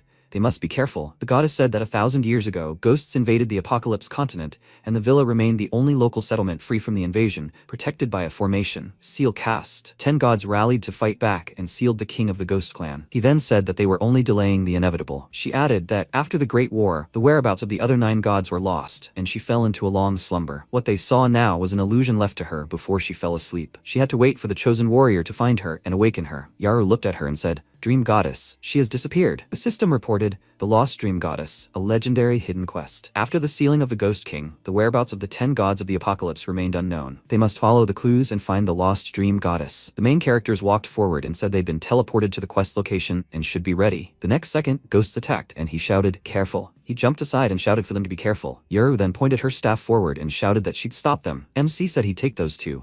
She unleashed an icy wind attack. Yaru then said, ready, and Ba Huang shouted, damn, they're not being controlled. The ghosts freed themselves from the fire, and he charged, shouting, looks like we need to fight head on. He delivered a powerful blow, knocking weapons from the opponent's hands, and then he swirled his weapon, attacking another enemy and decapitating several more. The others also went into battle, and the main character said, they're ready too. Yaru said, so, does that mean they can only leave this space after awakening the goddess of dreams and completing the quest? She spotted several magical butterflies, and MC activated his treasure hunter ability. He said he thought they'd find out soon. The next second, he spotted a chest hidden beneath the water and said, there really is something under this lake. Qinglong folded his arms and asked, where did the monsters come from? They just checked, and everything was quiet. The protagonist crouched down and said they looked like ghosts in the dream goddess's illusion. Yaru asked, but the ghost clan was suppressed, so how could they appear here? The protagonist thought those butterflies had also appeared out of nowhere. He pointed his hand forward and said there was a chance they weren't in the villa at all. They had ended up in the dream goddess's dream. Yaru was surprised. Were they in a dream? He said that dreams don't follow the game's basic rules, so suppressed ghost warriors appear out of nowhere, butterflies flying around. Only the dream goddess can store and move the data of several players at once. That's why she asked them to find and wake her. After that, he abruptly jumped into the water and invited the others to come and take a look. They had used water avoidance. Water avoidance is a mage-exclusive skill, a group buff that grants free movement underwater. After activating the skill, the player enters a state of water avoidance. Duration, 3 minutes. After a while, the protagonist pointed forward and told them to look. The butterflies were flying toward the stone gates of the palace. There was a passage further on. They should go and see. At that moment, Yaru turned around in surprise and told him to wait. There was something at the bottom of the lake. The next second, several tentacles reached straight for her. The tentacles wrapped around her body, and MC swam up to her and shouted, Yaru. She closed her eyes. Then he cut several tentacles and shouted, Yaru, she must follow him. The system reported 30 seconds of water avoidance remaining. He thought this monster's regeneration was too strong. Qinglong fired several arrows, and Ba Huang shouted, the water avoidance spell is almost over. They can't waste time and energy here. They need to run. The protagonist turned around and shouted that he would hold him here, and they, the guys, should go and open the door. The system reported 20 seconds of water avoidance remaining. Ba Huang swam up to the door and said, Qinglong, he must come here and help open the palace gates. The system reported 10 seconds of water avoidance remaining. He thought, there's not enough time, it should open. The system reported 5 seconds of water avoidance remaining. Ba Huang shouted, one last push, and it will open. 1, 2, 3. The system reported water avoidance ended. The boys managed to open the doors, but they encountered blocking spells on their way. The protagonist cut a few more tentacles and, reaching out to Yaru, thought she should grab his hand. After that, they swam up to the ceiling barrier. A tentacle moved after them, and Ba Huang, attacking it, shouted for them to close the doors. Then the doors closed. They stopped near the door, and Yaru, crouching on the ground, said that it was dangerous. She was almost dragged away by a monster. The protagonist said it was fine, an octopus wouldn't get in here. He suggested they take a look. Then they walked forward, and Qinglong looked around and said, "The shape of these symbols is so strange." It gave him goosebumps. The system reported that these are words, and most importantly, he said, "These are the words of the ghost clan." As Onoroya, the goddess of dreams, mentioned, "This place has been invaded by ghosts. God, what happened here in the past?" Yes, but they can only see a small part. Bahuang looked around. Did the ghost invasion have anything to do with the impending apocalypse? Then one of them said, "This catastrophe will soon occur in the apocalypse world, and no one will escape alive." After that, Yoru pointed her finger forward and shouted, "Guys, they have to look ahead." MC said, "There. On the high platform, in chains, isn't that the goddess of dreams? She's here." It seems her dream is no coincidence, and there's some kind of conspiracy behind it. The next second, the chains rattled, and Celine said, "Well, hello, 4 little bugs. Do they even know whose territory they're trespassing on?" She stepped forward and added that she didn't expect them to come such a long way here. She'd waited a long, long time. Then she stopped next to the goddess and said, "Oh, she still refuses to accept her fate? She's the one who brought them here, right?" With that, she grabbed a butterfly and, leaning toward her ear, said, "But does she know? She's even enjoying this little distraction. She'll kill these bugs right before her eyes." The next second, several warriors surrounded the boys, but were scattered by a powerful explosion. Then Yaru pointed forward and shouted, "Hey, who is she? She must let the goddess of dreams go." Celine asked, "Let her go? If they were strong enough, they must force her. Those who enter her domain do not leave alive." At that moment, the chains closed the doors. She sent another target forward, aiming a huge stone at them, shouting for them to die. "Bugs," the guys screamed. "There are a lot of ghost corpses here. They must use a summoning." At that moment, Yuru extended her hand to the goddess, asking, "Her name is Yuro, right?" She was lucky. There was more power in her body than she thought. She must remember she must always remain true to her convictions. At that moment, Celine looked at what was happening in surprise, and several spirits headed straight for her. She aimed a huge stone at them, destroying the undead, and shouted, "Even the goddess of dreams couldn't defeat her with this trick. Why did they think they could handle it?" Then Bahuang charged and shouted, "Should we add him?" Qinglong added, "He can't be discounted either." He sent the golden aria. Celine continued to direct her magic chains at them, and shouted, "They're corpses." She used soul-locking chains. Magic chains bound the boys' hands, and Ba Huang shouted in surprise, "What the hell?" Celine shouted, "Come on, they're her puppets now. This soul-locking chain will turn them into her servants." They screamed, "How is this possible?" Their eyes changed color, and Celine then directed them at the rest of the members. She added, "What she enjoys most is watching close teammates kill each other. What a wonderful show." At that moment, Ba Huang leaped to attack, and Yaru shouted in surprise, "Brother, what's wrong with him? It's her, his Yaru." But at that moment, the protagonist stopped his attack with his sword, shouting, "Ba Huang, he must have woken up." He dealt a few blows, and Celine, extending her hand forward, told him not to bother. He's now her most obedient puppet. Ba Huang shouted for them to run, and MC skidded to a halt on the ground nearby. Then Ba Huang charged at Yarrow, and the protagonist shouted, "He has to stop. She's his sister." Yarrow said in fear, "Brother." Qinglong shouted, "No mercy. He must shoot this girl's heart." The protagonist shouted, "Yarrow, be careful, behind you." Several arrows flew straight at her, but at that moment, one of the undead covered her with his body, and MC thought, Yarrow's spirit summoner has improved. Now the tenderness she summoned can move on its own, protecting the summoner in such a situation. Celine concentrated energy in her hands and ordered them to kill them for her. They mustn't resist. Their end is certain. The protagonist and Yarrow stood back to back, and he thought, if they continue to fight, they will only lose strength and injure Ba Huang and Qinglong. He needs to deal with this somehow. Then he created a magic symbol, and they mounted the summoned dragon. Celine said she thought he barged in because he had immense power, and his trump card was just a dragon. He was completely helpless in front of her. She sent forward the chain arrow of fate. She would let him watch his comrades betray him one by one. Then there was a small explosion, and the dragon fell to the ground as MC asked, "Yaru, is she okay?" She replied, "Yes, everything is fine. A couple of bruises." Celine walked up to the protagonist and, sitting on him, said, "His companions and beasts will become the servants of the Ghost King. He should stop this futile resistance." He smirked and asked, "Yes?" At that moment, the dragon devoured Celine's body. The protagonist smiled and said, "It worked," he thought, "but Ba Huang and Qinglong are still under the control of her chains. We can't let that arrow touch the dragon." He shouted, "Xiao He, he must strengthen his left wing." The dragon carried out his orders, and Yarrow asked if they hadn't already defeated the guardian ghost. Why hadn't her brother and Qinglong woken up yet? The protagonist replied, "Perhaps the spell's dispel time hadn't ended yet, or maybe she was still alive." At that moment, a flower sprouted from one of the skulls lying on the ground, and Celine said she didn't expect to be fooled by his little trick, but that wasn't enough to win. He shouldn't underestimate her. The MC wondered in surprise, soul transfer to a flower? Or did she use a dream flower to switch places with them? But that's a dream spirit's ability, isn't it? She's a dream spirit too. Then she said she confessed they were more stubborn than she expected. But this time, she wouldn't leave them a single chance. The protagonist took up arms and asked, hey, was she a dream spirit in the past? That's why she, like other dream spirits, is afraid of the light and hides deep underground. Why did she betray Onoroya? She screamed at him to shut up. That name, that person, she never wanted to hear it again. Only she could lead the ghost clan to prosperity. They, the goddess's minions, should go to hell. At that moment, the protagonist summoned the elf Apocalypse and asked what time it was in Apocalypse. She replied, it's 6:45 a.m., master. Yahello shouted, he wants it. He said that she too was once a dream spirit, and that's why she's hiding down here, away from the sun, from daylight. He thought, right now. Then he threw a sword at her, and she said such a weak attack won't harm her. But then she looked away in surprise and shouted, no. The sword pierced the wall, creating cracks and letting in rays of sunlight that pierced her body. MC said,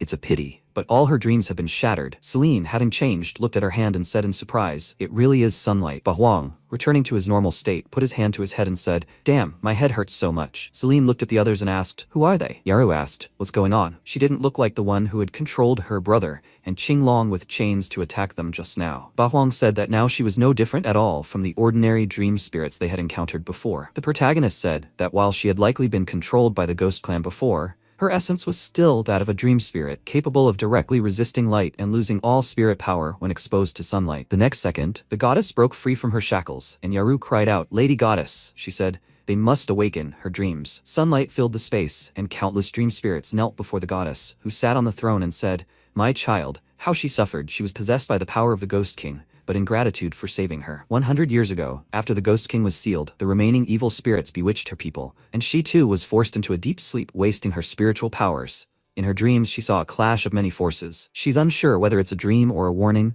but she can't bear to watch the world of Apocalypse face disaster again. To wake up, she could only create an illusion that summons worthy challengers to the villa. Only after their appearance can the villa reveal its true form. The system announced that they congratulated player Zhang Yi's team on completing the Lost Dream Goddess mission and obtaining the Onoroya Blessing artifact, as well as a legendary treasure chest filled with equipment. She declared, this is their reward for completing the quest. Please, they must accept it. The MC looked at the chest and said, there are so many items. Even Duanfeng and Yaru have a share. They should see which one suits them best. They must choose. Qinglong said he wanted this dream bracelet, and Bahuang thought for a moment and said, the dream spirit armor looks good. At that moment, the goddess said, Yaru, she should approach her. She thought, dream goddess? Then the goddess handed her an item, Onoroya's Blessing. Artifact, level 50, type staff, attributes, all character stats plus 20%. Additional skills, blessing power, all team members can receive a 20% stat bonus. Unique skills, unknown. She reached out for the staff and thought in surprise, is this for her? The goddess said, rather, it chose her. Her talent card was originally transformed due to her strength. It is a partial dream power. She is like a different her. It seems like the most suitable weapon for her, right?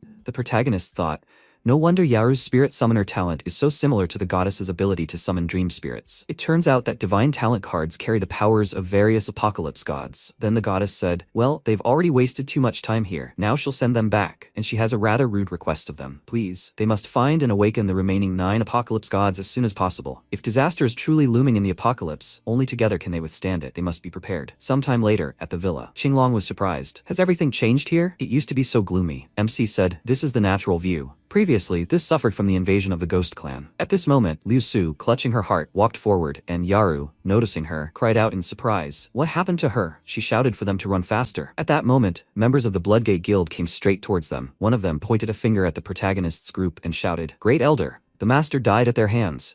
These people clearly don't take their Bloodgate seriously. The old man clenched his fist and shouted for them to drag them to him. The protagonist said, it looks like the people from Bloodgate have come to avenge their comrade. Yaru, holding Liu Su, said, he attacked them first. It's not their fault. She raised her staff and shouted, Dream Blessing. The others were surprised by what she held in her hands. Is this the dream goddess's blessing? They found her? Then Shui Zhenyun pointed a finger at them and laughing loudly, shouted, she's just a little brat. They searched for her for so long but couldn't find her, and they think she succeeded? They mustn't be fooled by fakes. They must leave the petty minions to him. At this moment, Ba Huang rushed into battle. The protagonist, not lagging behind, striking with his sword, shouted, fakes. He must open his blind eyes and take a closer look. The power of blessing. All team members receive a 20% stat bonus. The old man thought, did she really receive an artifact from the goddess of dreams? It seems their lives are beyond saving. The protagonist shouted, they still won't admit defeat? A guild member shouted, Great Elder, their men are almost all slaughtered. His comrade added, Great Elder, it's best to retreat now and come back later. Before he could finish speaking, Shui Zhenyun plunged his hands into their necks and, concentrating his energy, shouted, Bloodgate raised them. 2 ungrateful cowards, so why shouldn't they become his sacrifice? They must come out warriors. Then his creatures emerged from the ground, and the MC shouted, "Watch out, there's an ambush," the old man shouted. "They've killed so many people from his bloodgate. If he doesn't take revenge, he'll lose all his reputation." His other subordinates added,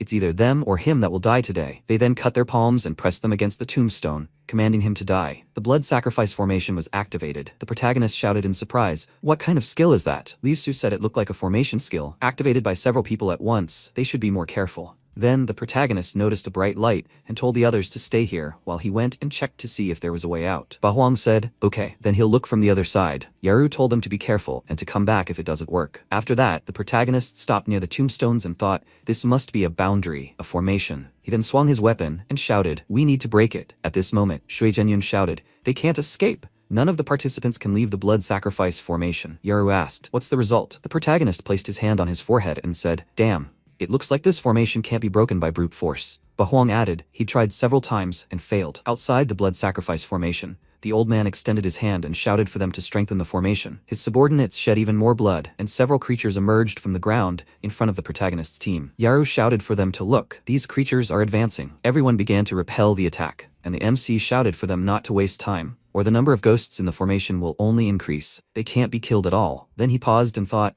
it seems the power of this formation is to absorb the enemy's spirit and time through a constant stream of ghosts. After all, they will slowly be defeated by sheer numbers. At that moment, a ghost appeared behind him, and the others shouted, "Zhang Yi, be careful." The ghost wounded the protagonist's neck and said, "Little handsome, he can't escape from her. Why doesn't he just stay with her in this formation? She's so lonely." He replied that he didn't want anything to do with her, a ghost. He grabbed her hand and thought, damn, these spirits are really hard to deal with. Then Ba Huang, still defending himself, said, "What should we do? The number of ghosts is only increasing. This can't go on. They must find a way to destroy the formation." He frowned and thought, those 4 stels must be the key to the formation. Only by destroying the stone tablet outside can they escape. He then took up his weapon and thought that their attack on the formation just now was too scattered. He swung his sword and thought, if they concentrate all their forces in one spot, they can punch a hole in the formation. He shouted that he would save Zhang Yi first. He and Yaru should try to break the stone tablet. He said yes. Meanwhile, at the villa, Diwu walked forward and said, "Oh, this is so boring." She thought she could get the reward for the Blood Flower Dream Elite monster. She didn't know which lucky guy had snatched it up first,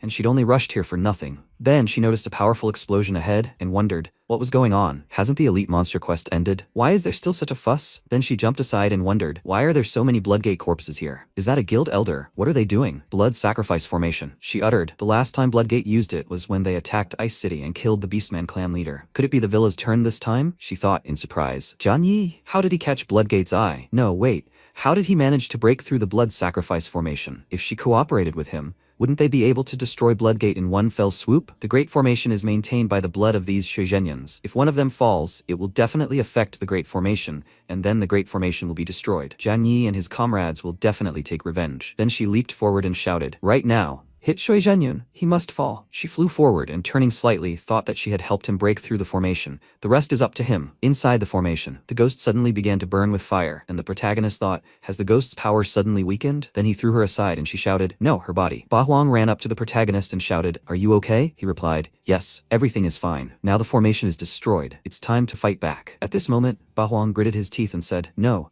This great formation is about to collapse." The protagonist told them to run quickly, otherwise they will be stuck inside forever. He shouted, "Yaro, she must come here quickly. Everything here is about to be destroyed." Yaro and Qinglong grabbed Lu Su and shouted that they had to go. The protagonist extended his hand and shouted, "Come on." They must hold his hand quickly. The next second, they flew to the other side, but Qinglong shouted, "Have they forgotten him?" The MC grabbed Yaru and asked, "Oh, which one of them was the athlete? This distance is one jump for her. They believe in her." Meanwhile, Shui Zhenyun declared, "None of them will leave the formation alive today." He aimed a huge magical hand at the formation. Even if he dies, he will make them die with him. The smoke began to clear, and he, noticing the protagonist's team, shouted in surprise, "Are they still alive?" The protagonist gritted his teeth and said that they won't die so quickly. His blood gate is running out of power. At that moment, Diwu extended a rope toward him and shouted, "Grab this." She used a magical flying thread. He grabbed it, holding on to the rest of his comrades as they rose up. He shouted, "My blood gate has done too much evil. Today is the day of death." He grabbed his weapon and leaped straight at the elder. He thought his body was unable to move due to excessive blood loss. The protagonist plunged the weapon into his body and shouted for him to go to hell. He replied, "No." The system reported that player Zhang Yi had killed player Shui Zhenyun, the great elder of Bloodgate. The protagonist then thanked Diwu for her help. Thanks to her, they had dealt with Bloodgate. She replied, "Nonsense. They are enemies with Bloodgate." Besides, she simply wanted to repay him for the favor he had done her in Dawn City last time. By the way, he should take this. This is the best health potion in all of Extreme Ice City. All the human players are rushing to buy it. He should get his sister Mr. Drunk early, and she apologizes for that time with the ring. Yato took the potion and, smiling, said that it's all over. Then the others began to take the potion. MC asked why she suddenly returned to the city. Isn't Bloodgate pursuing her anymore? She pointed a finger at herself and said that the most dangerous place is the safest. Those idiots from Bloodgate would never have thought that she lives under their noses. However, she advises him to worry about himself. He's been a thorn in Carlo's side since then. Does he know what kind of bounty the Assassins Association is now offering for his head? He shouted in surprise. 1 million? He thought, damn. This guy is willing to fork out some serious cash to get him. Then Daewoo stepped forward and said that now that Bloodgate had been destroyed, Extreme Ice City was safe for her. She would continue to replenish the association's orders. However, the city was currently leaderless. Carlo would never pass up such a chance to seize power, so he had to be careful. Afterwards, Yahello approached him and said that although Bloodgate had done many bad things, the rest of the Beastmen players were innocent and the villa had only just reappeared. It would be bad if Carlo messed things up. He told her not to worry. He wouldn't let Carlo leave. He suggested they go to Extreme Ice City right away. After a while, Liu Su reached out and said, so this is what the Beastman capital looks like. They usually live here when they're not on missions. Those present in front of them began to mutter among themselves. Did they hear? Several human players destroyed Bloodgate. How could this be? Bloodgate is the largest guild in the city. It's impossible for such a small team to kill them all. He heard they'd completed the goddess quest and obtained an artifact from the goddess of dreams. Yaru stepped forward and whispered to the protagonist. Those beastmen had been staring at them ever since they'd entered the city. But why? No one except Bloodgate was supposed to know about their quest and artifact. He replied that Qinglong had told them. Before leaving, he'd asked Qinglong to enter Extreme Ice City before them and spread the news that they'd destroyed Bloodgate and obtained the goddess's artifact. This was to prepare them for an unimpeded entry into the city, meaning stabilizing the people's relationships with other guilds and the association to prevent any unexpected problems. She exclaimed, he's so smart. Then he looked around and thought, everyone here is judged only by strength. If they want to occupy Extreme Ice City, they need to strengthen and expand the guild and become #1. They then approached the Guild Management Association, and Lu Su smiled and pointed forward. She said, we've arrived, and here comes their Guild Management Association. After a while, a worker announced that it was a guest from afar. She grabbed the protagonist's hand and said, if he needs anything, just say so. She has all sorts of services for him. He felt anger. Yaru thought she sensed a strong killing intent. He then handed the bag to the worker and said, they're here to raise the guild's ranking. They don't need any strange favors. She replied, fine, as he wishes. Then the system announced, God Hunting Guild. Guild level raised from 1 to 5. Maximum guild members increased to 30. The worker raised her index finger and said, based on his current contribution to the guild level has been raised to 5. He thought the next step would be to recruit the strongest players in Extreme Ice City to the guild,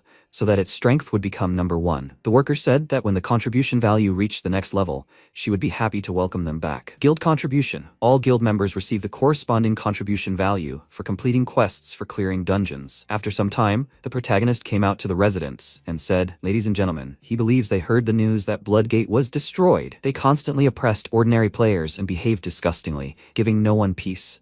This end is their deserved punishment. Now he asks for their help. They must join this guild. He proposed that together they build a better place in Extreme Ice City without threats and intimidation. Dunchi raised his hand and shouted, they can count on him. When Bloodgate members attacked them at the villa, they stepped forward and protected them. Their guild is different from Bloodgate. The most important thing is philosophy and the guild. Love and peace. People shouted. They must add him, accept him too. At this moment, the mysterious figure thought, Zhang Yi, he underestimated him. Sometime later, in the Lion King's Pride Tavern in Extreme Ice City, Katya, sitting at the table, noted that the combined strength of the God Hunting Guild had surpassed that of the Xiao Xiao Pavilion Guild and taken first place in Extreme Ice City. They needed to support the leader together. All the members joyfully grabbed mugs of alcohol and shouted, long live the leader. The MC watched all this with a smile when he suddenly noticed Chink Long and approached him. He reported that something strange had happened in the city. The protagonist inquired about what had happened. The young man explained that, following his instructions, he had gone to buy health potions and equipment, but none of the stores had them in stock. He thoughtfully remarked that it meant their Extreme Ice City had become a place where it was impossible to replenish supplies. It seemed someone didn't want them to live comfortably. And this man has enough financial resources to empty all the shelves in one night. They must find out who is behind this before panic breaks out in the city. Sometime later, in the Extreme Ice City,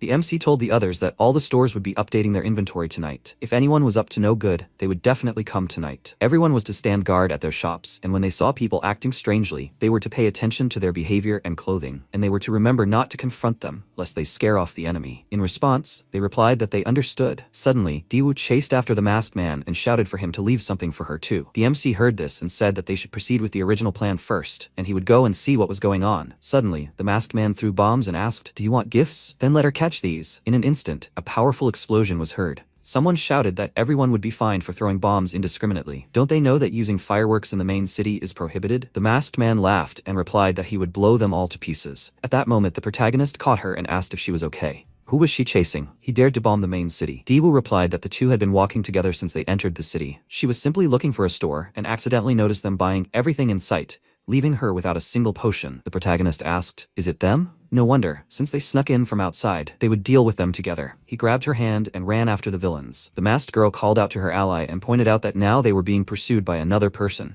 He should not forget that their task in Extreme Ice City is not to fight them. The guy replied that he thought they were keeping up.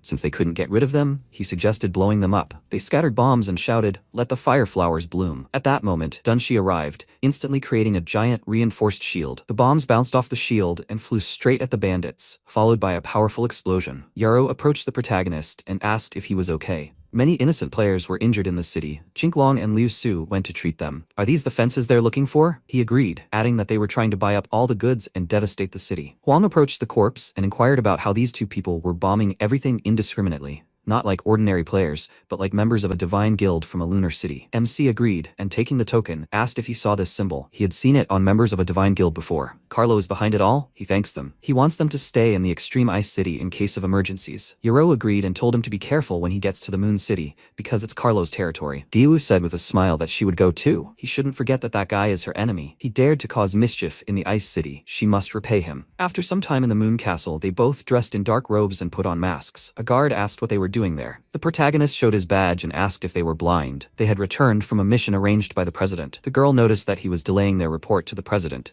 Isn't he afraid of losing his head? The guards apologized and let them pass. After that, Daewoo whispered that she hadn't noticed before that he had a talent for deception. The MC chuckled and replied that his skills were nothing compared to hers, especially when she'd gotten him into that bloody gate situation. After a while, they came to the other fences who were handing over their goods. Suddenly, the captain called out to them and said, "Come here. What's wrong with the two of them? Why are they late?" The protagonist replied that they were a little late on their way back. The captain said, "Get back in line quickly and don't hold up the team or they'll be punished." After that, they joined the back of the line. He called out to the girl and noted that the potions and equipment they were carrying weren't the same as those in the Ice City. They were purchases from other major cities. He also noticed that they had a lot of different human equipment. They needed to keep a close eye on them. The captain shouted, "Everyone enter one at a time, leave your things and leave. If they make a mistake, no one will be held responsible for their lives." One of the fences entered the room and then began loudly begging for help. The leader remarked that it was just an accident and that they should continue. Daewoo clung to the protagonist and said she was scared. He noticed a silhouette in the darkness and wondered what was there. 3 enormous monsters appeared before them and began feeding on the resources they had brought. MC exclaimed, "Carlo, that lunatic is taming such monsters? They shouldn't panic or run. They can't show fear, lest they attract the attention of these monsters. As soon as they sense their fear, they will immediately attack them." It seems Carlo deliberately sent these people to buy up resources in all the cities to convert all these things into experience and feed these creatures. He really is crazy, because monsters raised this way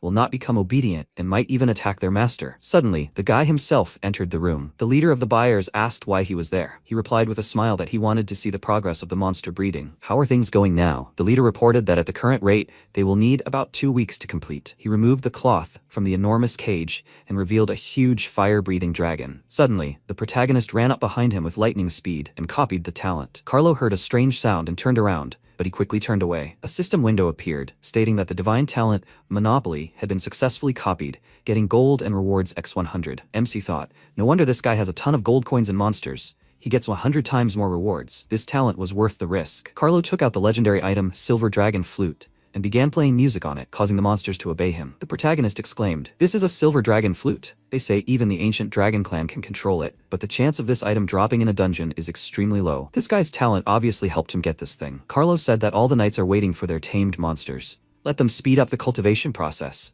If his siege plan is delayed, he'll feed him to those creatures. The head fence agreed and added, "Let him be sure." MC approached the girl and asked if she was okay. Now that they knew what was going on, it was time to get out of here. She clung to him and replied that she would never set foot in such a terrible place again. Suddenly, Carlo called out to them and told them to stop.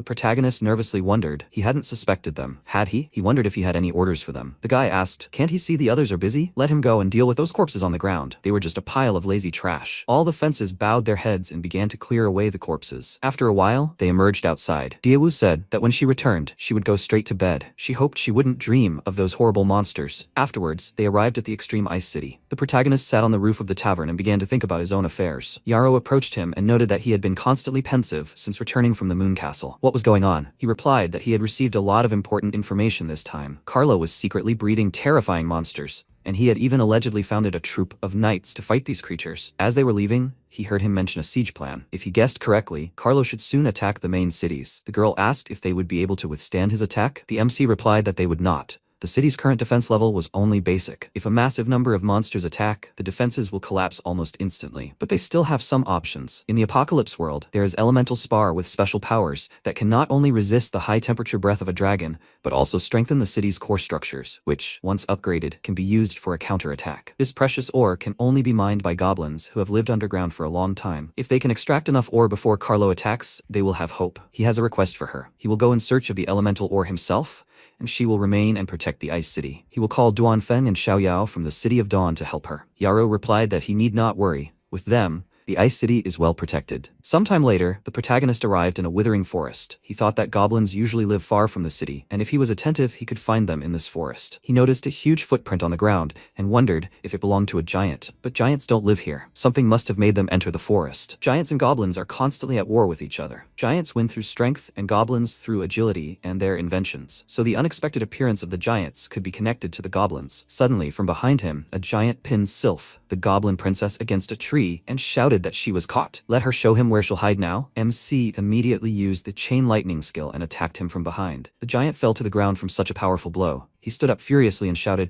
"How dare you sneak up behind him and attack me?" The protagonist replied with a smile that he simply didn't want to see him bully others. The giant grabbed a tree and said that since he'd interfered, he should get what he deserved. He uprooted the tree and threw it at him. The protagonist dodged and reflected that while giant superiority lay in their physical strength and enormous size, their weakness was also obvious. They are clumsy fools. He appeared behind him in a flash and finished him off with a swing of his sword. A system window then appeared, stating that the player's level had been increased to 60. MC exclaimed that this divine talent, copied from Carlo, was pure cheating. With this, not only did the leveling speed increase, but the rewards for regular mobs were also much greater. After that, he approached the goblin girl and said that it was now safe here. Let her come out. The girl burst into tears and thanked him for saving her. The protagonist looked at her crown and asked if she was wearing elemental crystals. He was looking for this ore. Could they sell it to him? She exclaimed, "No, this pendant is very important." She couldn't hand it over, but if he escorted her back to the goblin camp, she could talk to her comrades to sell some of her supplies. A system window appeared, stating that a side quest was available. Escort a goblin. Description: have him escort a goblin attacked by giants back to the goblin camp. Reward: 1 elemental crystal, 200 goblin camp reputation. The protagonist smiled and said, "Don't you worry, he'll definitely see her home safe and sound." Another system window appeared,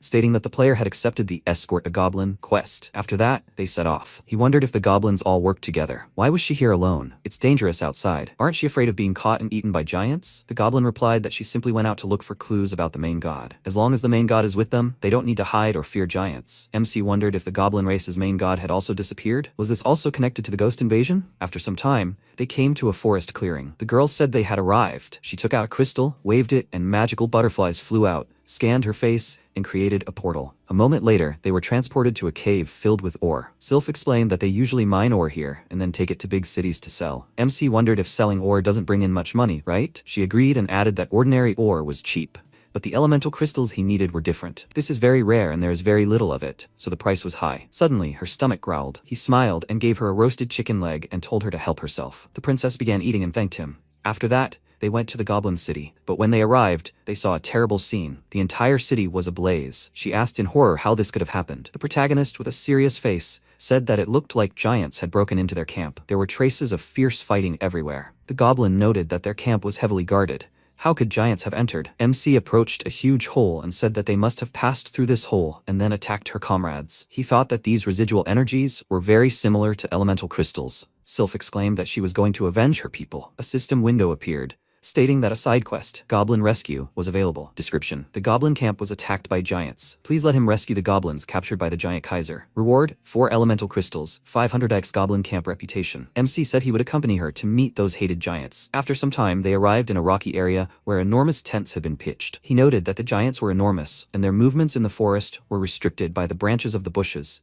Only the endless, uninhabited wasteland could allow them to run and fight freely. The giant tribe was here. It was time for them to see this. Afterwards, they hid behind one of the tents. One of the giants sitting inside exclaimed that in such bad weather, it was better to stay home and not freeze. It was thanks to the captain that they had found the goblin camp. When they returned them and the crystals to headquarters, they would be rich. Another agreed and added that it was all their captain. It was right to follow him. Sylph exclaimed that this was too much. How dare they mock her comrades like this? She would beat those bad guys. The protagonist grabbed her and asked her to look at herself to see who would beat whom. This was giant territory. She shouldn't make noise here. Otherwise, unnecessary problems might arise. Better to leave this matter to him. He opened the tent and shouted, "Aren't you ashamed to make money selling living creatures?" The giant asked in confusion. Where could a human have come from? They needed to catch and devour him. The protagonist replied, "Let him eat delicious food in his dreams." He knocked him out in an instant and, approaching the goblin cage, told them not to be afraid. He was not a bad man and had come to save them. They saw Sylph and exclaimed, "Why is the little princess here? It's dangerous here. Let her go." The girl approached the cage and replied, "Don't be afraid. This man is very strong. He saved her, and he will definitely help save them all." Suddenly, Kaiser, a level 70 goblin captain, entered the tent with his guards and shouted, "Are these two, instead of standing guard, sneaking into the tent and being lazy? Let them drag them out of here and beat them up."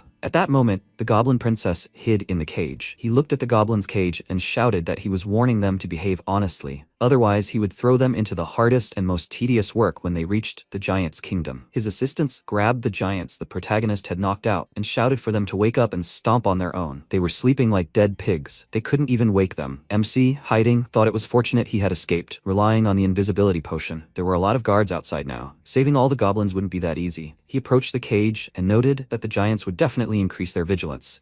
If they jumped around thoughtlessly, they would only ruin everything. But she shouldn't be afraid. He would definitely find a way to save them all. The girl replied that she trusted him. She handed over the item and said it was their goblin clan's communicator. With it, they would always be able to stay in touch and fight together. The other goblins exclaimed that they would support the princess's decision. The giants had destroyed their camp. They would fight them to the end. After some time, the protagonist climbed a rock and, observing, reflected on the giants who had wandered around the valley for 2 hours and now had been standing still for an hour. Kaiser seemed suspicious. If he didn't dismiss his guards, it would be difficult for him to discover the location of the giant's kingdom. He descended toward them and, hiding behind a rock, threw a small boulder. Kaiser, hearing this, shouted that someone was hiding there and told them to come out. Believe it or not, he would kill them with that rock. MC peeked out from behind the boulder and replied that he was just passing by. One of the giants shouted that he had knocked them out with a hallucinogenic potion. The captain noted that he had been following them the whole way. What did he want with them? He replied with a smile that he thought he was strong but stupid, and that he wouldn't be able to find him anyway. Kaiser furiously leaped at him and shouted that he was finished. He hated those who called them stupid. He exclaimed, "Let him show what true strength is." The captain used his giant fist skill and began to smash everything around him. MC rose into the air and, using his communicator, told the princess to find a way to attach a tracking device to this big guy. Kaiser destroyed the ground and shouted at him to look under his feet.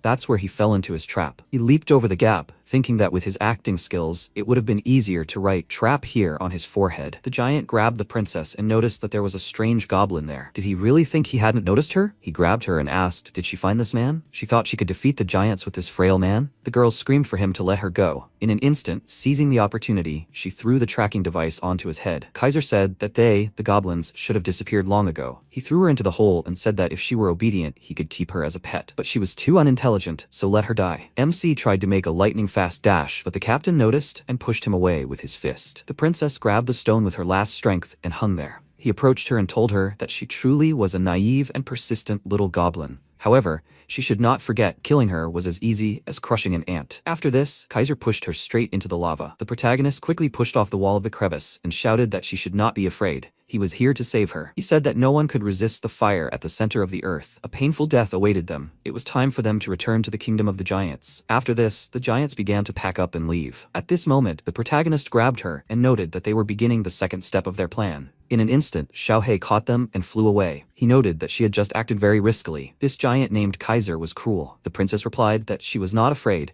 and would definitely save her comrades and then drive the giant race away from their land. The MC, looking around, noticed that it was a deep underground fire that would inflict continuous burning damage on all creatures within. Was it still burning? The dragon silently soared upward. Suddenly, the girl began to pray and thought, "May her beloved God please protect his children and innocent people, preserve their fragile lives." In an instant, a protective barrier appeared around them. The protagonist asked in surprise, how could this pendant have such a powerful effect? Where did she get it? She replied that it was an item left to them by their god. After the main god left them, the tribe believed he had abandoned them and fell into despair, destroying all the things he had left behind. She managed to secretly save an ancient book and a pendant. She believes that the god continues to bless them. Suddenly, a lava scorpion attacked them, and the barrier cracked. The protagonist shouted, "It's a lava scorpion." The high temperature here has spawned a large number of lava creatures, and their attacks are more deadly than those of ordinary land creatures. She should hold on tight, they're accelerating. Xiaohai sped up and after a while flew out of the hellish ravine. MC said that without his help, they would have had a hard time getting out of this fissure in the ground. By the way, does the tracking device she attached to Kaiser work? Sylph agreed with a smile and added that it was the most advanced tracking device of their goblin race.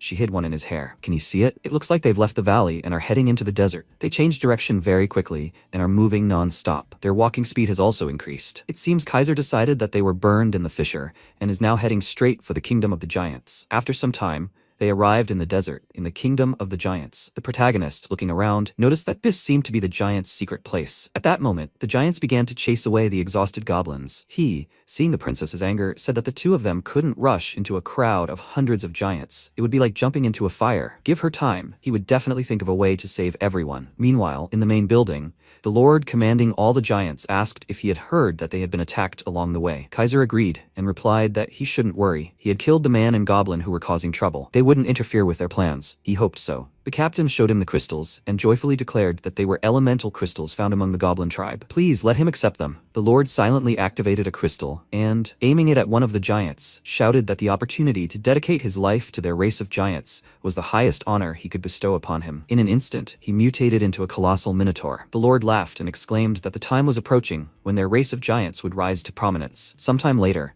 in the kingdom of the giants, outside the desert, the captain took several warriors with him and asked those in the back, why were they dragging their feet so slowly? Make them move faster. MC, watching them, told her to hide here for now, while he took care of Kaiser. The giant himself shouted that the changing of the guard was about to begin. Those who were late would be deprived of lunch. He noted with a smile that, judging by the time, they should arrive too. The princess asked who. The protagonist jumped down and replied that she would find out later. One of the giants noticed him and shouted that it was the same man again. He landed with a smile and, greeting them, said that they met again. Kaiser said with a smile that he didn't expect him to emerge from the underground fire. And where was that little goblin? Did she really burn? But he didn't think he'd be so brave as to come straight to their giant kingdom, and he'd even be looking for a fight. MC said with a smile, "Don't get too excited. He only came to thank him personally. If he hadn't shown him the way, he would never have found this place." The captain swung his sword furiously and shouted that he'd asked for it, so let him die. He tried to strike, when suddenly the protagonist summoned a flock of crows and, directing them to attack, replied, "Let him try." The giant tried to attack them, but the sand's magic enveloped his fist. He smiled and remarked, "Don't be afraid. The soft sand will absorb some of his strength." At that moment,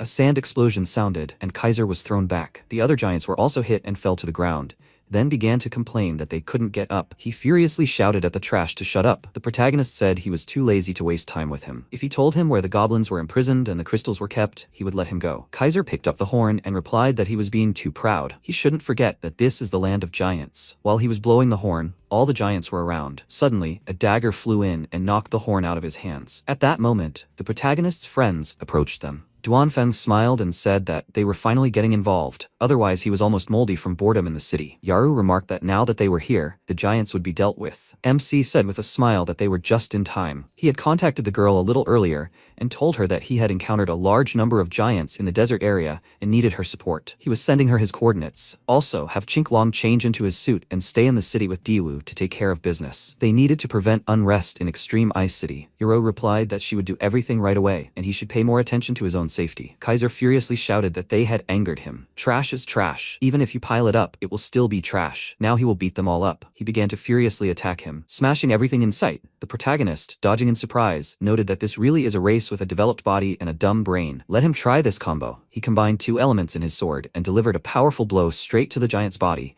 then noted with a smile that the fight was over. He had lost. The captain fell to the ground and replied, "Don't let them rejoice too soon. Lord Anku will surely take revenge. MC grabbed his head and said he would wait for it, but his memory was his now. He used the soul search skill and began to suck information out of the giant. Suddenly, the ground began to shake violently. In an instant, a huge minotaur burst from the ground, holding a weapon. Seeing the girl's pendant, it swung furiously and shouted that it was its food. MC noted that this monster seemed to want to devour her pendant. Let her protect it. He swung his sword in response and parried the attack. Yoru approached the princess and said, "Don't be afraid. As long as they're here, no one will touch her." The protagonist shouted that he was his opponent. At this point, the giant lord controlling him said, "Let him destroy these intruders." The minotaur launched a powerful attack towards him, which cut through the stone. The protagonist dodged and thought that this monster looked stronger than Kaiser. At this moment, Duanfeng and Yaru arrived and began to assist him. He tried to attack the enemy with the soul cleave skill, but the monster created a powerful barrier, sending the sword flying away. MC, in wild shock, wondered if this was the power of an elemental crystal. He shouted that this minotaur had been transformed by an elemental crystal and had high defense. To defeat him, they needed to exert more strength. He needed 5 minutes. Could they distract him? Yaru charged and replied, "Let him rely on them, they can handle it." The protagonist used the skill Dragon God Stance Level 1, which allows him to copy a monster's attributes for a short time. Charging the skill gives him a 100% attack bonus. The charging time is 5 minutes, and the player cannot act during this period. He said, "Let them hold out for 5 minutes, and they will definitely win." Bahuang also attacked and exclaimed that everyone must endure these 5 minutes. They began to try to break through him, but they were unable to penetrate his armor. In response, the minotaur also charged. Yoru shouted, "This is bad. The monster's defense is too high." The monster summoned magical sand and trapped them all, rendering them unable to move. With 3 minutes and 40 seconds remaining, it approached the protagonist and said it was their turn. The princess stood between them and shouted, "Don't let him come any closer. He wants the pendant on her body, so let him come to her." The monster analyzed that Zhang Yi's threat level was 80% and rising, but the goblin princess's threat level was 0.1%. He pushed her aside and shouted that he was in danger. The girl flew back and pitifully asked why she was so weak. Not only had she failed to protect the clan members, but she was constantly interfering with Zhang Yi and his friends. She also wanted to become stronger. Suddenly, her crown glowed a bright blue, and she transformed her body into a more combat-ready one. The minotaur analyzed her and saw that her threat level had risen to 90%. The princess had said she had told him not to dare approach him and to accept her challenge. Sylph launched a lightning-fast attack and instantly cut off his arm. The minotaur reattached the limb and began to attack her as well. He dropped her and approached. At that moment, the giant lord ordered him to devour her. The monster attempted to finish off the girl, but suddenly the protagonist appeared, having assumed a dragon stance. He easily stopped the attack and said that he dare not touch her. The minotaur, frightened, said that the threat level was incalculable. He couldn't calculate it. How did this happen? He delivered a powerful blow with his dragon tail and explained that it seemed that this was all his shield could do. The minotaur fell to the ground and said that it was impossible. Physical damage could not be repaired. Critical damage had been sustained, and the body was disintegrating. At that moment, the giant lord furiously shouted for everyone to obey his command. Everyone except the goblin overseers must immediately go to the battlefield and attack. When the minotaur died, everyone else emerged from the magical sand. After the battle, Sylph returned to her small body. MC stroked her head and mused that she apparently didn't remember what happened. He said with a smile that they had already dealt with him. Yaru noted that her comrades would soon be free. She had already sent their shield to find the place where the goblins were being held. The protagonist said that was good. Then it was time for them to get out of this desert. Suddenly, he noticed an elemental crystal at the site of the minotaur's death and took it. A system window appeared, stating that a legendary hidden mission, The Secret of the God, was available. Task type, Team Task. Task description. The energy of a giant bull-headed mechanism seems to be connected to the missing goblin god. Let him please follow the clues to find the missing god. The reward for the task is 50 elemental crystals and the elemental heart artifact. The protagonist, surprised, said that the disappearance of the goblin god really had something to do with these giants. At that moment, the remaining giants rolled in a huge cannon and began bombarding them with fiery projectiles. The protagonist started running and shouted that the giants were attacking. They needed to hide quickly and retreat. Suddenly, Bahuang called out to him and remarked that he thought he heard someone approaching. Suddenly, a huge flying ship filled with goblins appeared in front of them, shouting for the princess to run here quickly. After that, they all began to climb aboard. The crew worriedly asked if she was injured. Sylph replied that she was fine. What about them? Had they managed to save everyone? One of the goblins replied that, yes, everyone was here. MC asked, where's Dunshi? He explained that he was still fighting the giants. He also asked them to take the goblins to support him. The protagonist replied that he was glad to hear it, but where did they get this warship that could sail through the desert? The princess joyfully exclaimed that it was their latest goblin invention, the desert ship. This was taken by the ugly, nasty giants when they attacked their camp for the last time. Suddenly, one of the crew reported that the giants' artillery was targeting the ship and they would attack in 5 seconds. The ship's captain pressed a button, created a protective barrier, and shouted that they were sailing on. At that moment, the giant reported to the lord that the goblins seemed to be targeting the palace. He replied, let the goblins flee. Let them activate the quicksand trap. Let them find out who really rules this desert. After that, the giants began to prepare to defend the castle. In an instant, a vortex of quicksand appeared in front of the huge ship. The pilot shouted that they needed to turn quickly. There was quicksand ahead. He reacted quickly, and veering right, saved the ship. Sylph noted that this was dangerous. Any more, and they would have fallen. The protagonist said he felt like someone was trying to stop them from moving forward, meaning they must have what they were looking for ahead. He summoned the crows and said they would point out the quicksand. MC then gave the pilot commands, and they deftly avoided all the traps. After some time, they arrived at a huge pyramid. They approached the entrance, and he said Kaiser's memory showed he had been here for a long time, and this must be their largest lair. But such a large palace was guarded by only 2 giants. There was definitely a trap hidden here. He would enter and take a look first, and Yahello should wait for news. If the giants attacked, she should take the goblins and flee as quickly as possible. They didn't need to wait for him. The girl agreed, adding that he should leave this matter to them. She clung to him and tearfully told him to be careful. She didn't want to see him suffer again. Suddenly, huge giants approached him. One of them said he wasn't allowed in. The MC replied that he wanted in, and they wouldn't stop him. Suddenly, Ba Huang and Duan Feng arrived, saying he'd already attracted everyone's attention. Now it was their turn. He should leave the 2 giants to them. He didn't need to waste his time. The protagonist replied that he was counting on them. Ba Huang activated his berserker form and shouted with a smile that they would fight with all their might. Duan Feng, in turn, used the skill Hail of Invincible Blades and said let him try his recently learned Tier 2 skill. The protagonist, running inside the pyramid, thought that he would definitely finish everything quickly and not let them down. He looked at the ceiling and saw a destroyed cube. Suddenly, the giant lord said that this magic cube was in Kaiser's memory. He welcomed his uninvited guest. He threw Dunshi on the floor and asked, "Is this man his subordinate? He shouldn't worry, he'll soon be just like him." MC lifted the boy up and told him not to worry. He needed to rest first. He'd leave everything else to him. He'd make that giant kneel and beg for mercy. Anku asked, did he want him to kneel? He'd invaded his territory and killed his subordinates. He'd even let all those goblins go. Why did he think he'd let him do that? Anyone who stood in the way of the giant race's rise, be it goblins or them, humans who didn't know the heights of the sky or the depths of the earth, would be mercilessly destroyed. He swung his sword and delivered a powerful blow. The protagonist dodged and, in a cloud of dust,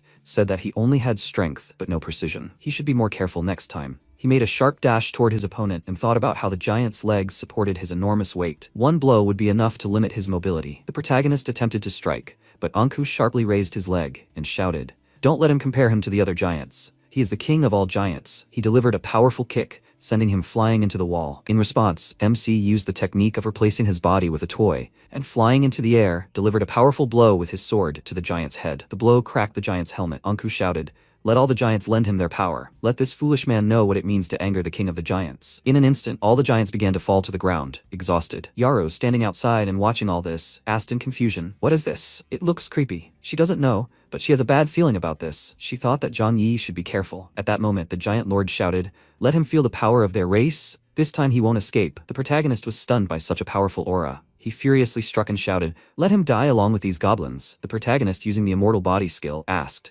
"Is that all?" Anku began to hit him and shouted, "How dare he mock his words? Let him get more." He wanted to see how long he could withstand his blows. He thought that the immortal body's lifespan was limited.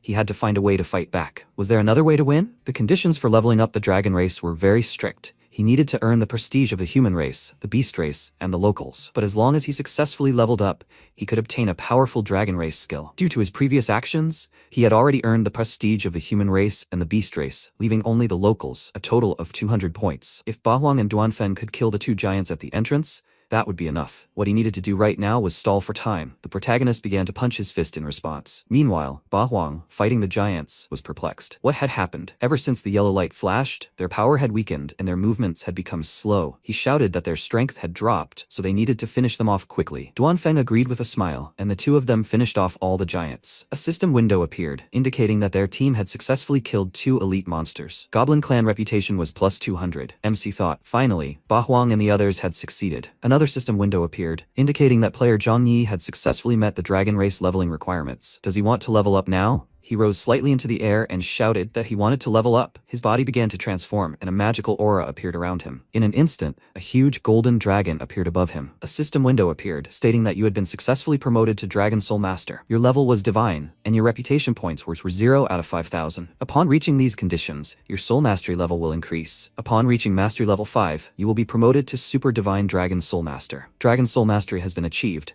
unlocking the skill Divine Grade Forbidden Curse of the Dragon Soul. Unavailable skills were Divine Grade Dragon Soul Slaying, Divine Grade Guardian Dragon Soul, Divine Grade Ice Dragon Soul, and Divine Grade Blood Devouring Dragon Soul. Anku screamed in shock. How did he do that? MC replied that he should thank his race for that. His comrades had just defeated his subordinates, and he had earned the last necessary reputation points. Now it was his turn to attack. He used the skill Divine Grade Forbidden Curse of the Dragon Soul and shouted, "Let him taste the power of Dragon Soul Mastery." A system window appeared stating that the skill Forbidden Curse of the Divine Grade Dragon Soul reduced enemy HP recovery by 100% and cleared all enemy buffs. Each use consumed 10 Dragon Soul points, which were automatically awarded daily. The higher the dragon's race level, the more Dragon Soul points were awarded. Level 1 dragons received 10 points per day. Under the influence of such a powerful skill, the giant lord fell to the ground and was no longer able to move. The protagonist declared that he had now been stripped of his giant power and was no longer an opponent. Horrified, Anku said, "Let the other giants give him strength. He needed more power. He should wait and he would kill him." With a calm face, he finished him off with his sword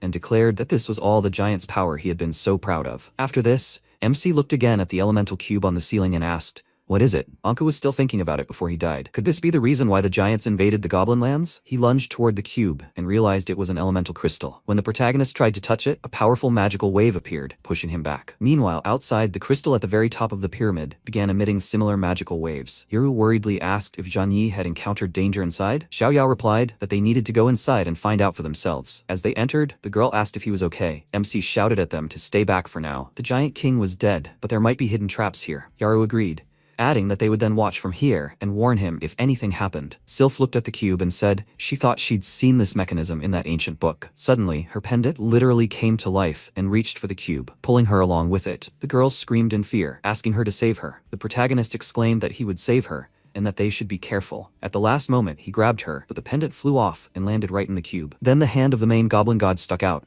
and the old man himself appeared. He tried to climb out and shouted, "Why are they standing there like statues? Let them help him. He's stuck." The princess, seeing him, said, "That's a god." Everyone, in wild shock, asked, "Is this their main god?" The protagonist inquired, "Is this the main goblin god they're looking for?" Sylph agreed, and taking out a book, added that she'd seen his image in ancient tomes. She showed the photograph and pointed. He asked in confusion, "Is it really him? How could he have gotten out of this strange Rubik's Cube?" The old man himself, Peter, furiously shouted, "What did he call this object? These youngsters have no understanding of treasures and don't see the good things in them. This is the sacred elemental heart of their goblin race. It can draw energy from crystals and ore, then release it with increased power." MC excitedly began to reassure him. After that, he joyfully thought that the task was finally completed and they could receive rewards. The protagonist looked at the task in the system window and was perplexed that it was not completed. Strange, they had found the main god. Why was the task still unfinished? He smiled, patted the princess on the head and said that the giant king was dead and her people had gained freedom. He must take his comrades to heal their wounds, so he would go first. Now everything should be fine with them. They shouldn't be sad. They would definitely come visit them when they were free. Sylph agreed and sadly added that it was time for them to say goodbye. She extended her finger and said with a smile that they should seal this with a pinky promise. After a while, they emerged from the pyramid. MC approached Yoro and said that she should return to the Ice City with Dunshi and the others to recuperate. He needed to stay and finish some work. She worriedly asked what had happened. He wondered if she remembered the god-finding quest they had started earlier.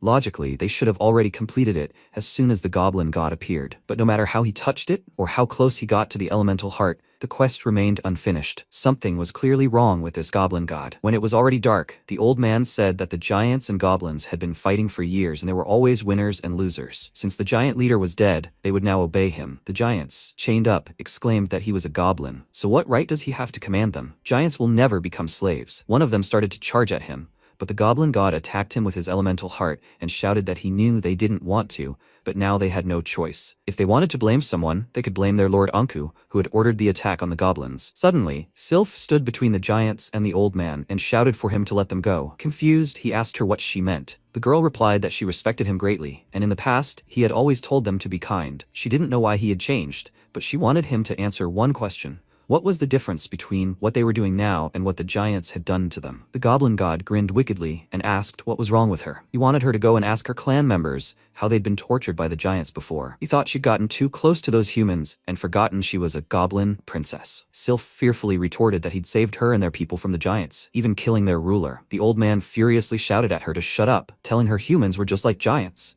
All he wanted were their elemental crystals. The girl protested that he wasn't like that. He began to alter her thinking, claiming that the man had brainwashed her. In an instant, under such intense magical pressure, all memories of the protagonist and his friends began to fade from her mind. Suddenly, the protagonist himself arrived and attempted to attack him. The goblin god, desperate, stopped clearing the princess's mind and dodged. He exclaimed that this was unexpected. The respected goblin god was mocking his own people. The old man replied that it was their business and he had no right to interfere. MC instantly grabbed Sylph in his arms and said that she had once protected him while he was in danger, and he would take care of her now. He looked at her forehead and, noticing the mark, thought that this mark had appeared before in the battle between Sylph and the Minotaur. What did this mean? The goblin god had subjugated the giants and shouted for them to obey his command. They needed to catch this man. In an instant, a horde of giants began chasing him. The protagonist, perplexed, wondered how he had managed to control all the giants so quickly. He drew his sword and, creating a wall of ice, shouted for them to stay away from him. The old man pointed an ice cube at him and exclaimed that it seemed he would have to do everything himself. In an instant, the cube expanded in size and trapped them in an elemental blockade. The goblin god shouted that the elemental heart would absorb his memory and energy, and he would die in a torment of endless pain. MC began to try to break through the walls and replied that he wouldn't let him. At that moment, Sylph woke up, clutching her head and saying that it hurt. She was in the dark and scared, and he shouldn't come near her. He hugged her and told her not to be afraid. He was here. The protagonist wondered why this god had attacked her. He said the elemental heart could dissolve memories. Did Sylph know something dangerous for him? The girl exclaimed in horror that she didn't know. He thought that the elemental heart must be working. It had already begun to absorb her memories. He needed to deal with this quickly before things went too far. The protagonist used the soul search skill and began to examine her memories. He saw Sylph witness Peter, the goblin god's brother, kill the real one and say he's taking his place. They share the same parents and have the same powers. But why was he chosen as the main god when he can only live in his shadow? He's simply taking what's rightfully his. He approached the girl and asked if she saw this. Sylph, horrified, asked if he really killed their god. Peter took the elemental heart and told her to forget all of this, for from now on, he would become the true main god. After that, the elemental barrier collapsed. The princess, with a serious face, said she remembered everything. He couldn't pretend to be the main god anymore. Peter, terrified, replied that it was impossible. He'd trained in captivity for hundreds of years until he mastered the method of controlling the elemental heart. How could she use it without any knowledge? The girl exclaimed, "Shut up." He didn't expect that before his death, the god would write all the methods for controlling the artifact in this pendant. After this, the old man tried to run away in horror. Sylph pounced on him and screamed that this blow was for betraying the god. She began to beat him and exclaimed that this is what he owed them. The goblins. After this, the girl jumped away from him and told him to take a good look at his fellow tribesmen. As a goblin, he cared only about his own power, killed a god, stole an elemental heart, and unleashed a war with the giants for hundreds of years. Suddenly, Peter became enraged and shouted that they were just a bunch of ignorant bastards. At first, he wanted to keep them alive so they would serve him forever, but they themselves were asking for death. In an instant, a powerful magical aura formed around him. MC noted in surprise that this power was just like that of a guardian ghost. Could he really be collaborating with ghosts? He picked up the tired princess and told her to leave this to him. Sylph said to please let him avenge their god and save the goblins. Peter furiously shouted that if he didn't die today, he would the moment the Ghost King returned. So why couldn't he just die right now? The protagonist replied that he had a different opinion. He took the princess's pendant and summoned the spirit of the real goblin god, who said that he would help him. MC remarked that he had finally confessed. No more excuses. Today would be his end. Peter exclaimed in wild shock. How could he be alive? He had killed him with his own hands. In an instant, he made a lightning-fast dash and, using the soul cleave skill, destroyed the old man. The goblins, watching what was happening, began to mutter among themselves that this really was their god. He had never left them and had always been with them. Sylph, seeing him, burst into tears. The goblin god thanked him and added that his time was running out and he wanted to say a few words to his tribe. A system window appeared, notifying him that he had an unread message from Chink Long. He opened the message menu and saw that he had 4 missed messages from him. 10 minutes ago, in Extreme Ice City, they were attacked by gargoyles. Chink Long inquired about the current situation. One of the defenders replied that they had only found 6 bat-winged monsters and 1 dragon. 2 had already been killed by them. Diwu remarked that she had seen these monsters in the secret room of Carlo Castle. This was that guy plotting again. Chink Long said that the number of monsters sent was small so far. It was only a trial attack, but it was unclear whether they would increase their pressure. First, they needed to tell everyone to hold their ground. He would report this to the leader. After some time, Carlo, having learned about what was happening from his spy, contacted him and asked if Jiang Yi was not in the city. Were his subordinates pretending to be him? He replied that the one wielding the bow and arrow in Extreme Ice City was not Jiang Yi, but his henchman. Now, when he was out of town, was the best time to attack. Carlo replied that it wasn't that simple. If he had gone somewhere and left behind a fake Anku, there had to be a good reason. Suddenly, he began coughing violently. A subordinate worriedly asked if he was okay. This wasn't the first time he'd coughed like that. Carlo wondered how his divine talent card could have reacted at this time. Could Zhang Yi's disappearance have anything to do with it? He rose from his throne and said he needed to leave. Another subordinate asked, what about the attack on Extreme Ice City? The young man replied that they would discuss all the steps when he returned. Until then, let them do nothing. Afterwards, he mounted the dragon and, setting off, exclaimed that the divine talent card's reaction indicated a desert. Something must be wrong there. At this point, the goblin god turned to the princess and said he had something very important for her. Over the past few years, they had earned the approval of all the goblins with their kindness and perseverance. Was she ready to continue protecting the followers behind her, never giving up, even if the future became bumpy and thorny? The girl shed tears and replied that she would like to. He smiled, wiped away her tears, and told her not to cry. Sylph burst into tears and remarked that she had found him with such difficulty. He should not leave. The goblin god replied that death did not frighten him. As long as the goblins lived happily and peacefully, he could leave with peace, and he believed that she could achieve anything in this world. He began to cast a spell on her, and thought that in the name of the main god, he was passing this title on to her. As Carlo flew past this place, a system window appeared, stating that a legendary hidden mission, God's Secret, was available. Task type, Team Task. Mission description, the main god's power supports the apocalypse. He entered the mission zone. Please follow the clues to find the main god. The mission reward is the elemental heart artifact. At this point, Sylph became the new god. All the goblins joyfully congratulated her. She noted that for now, she only had the title of god,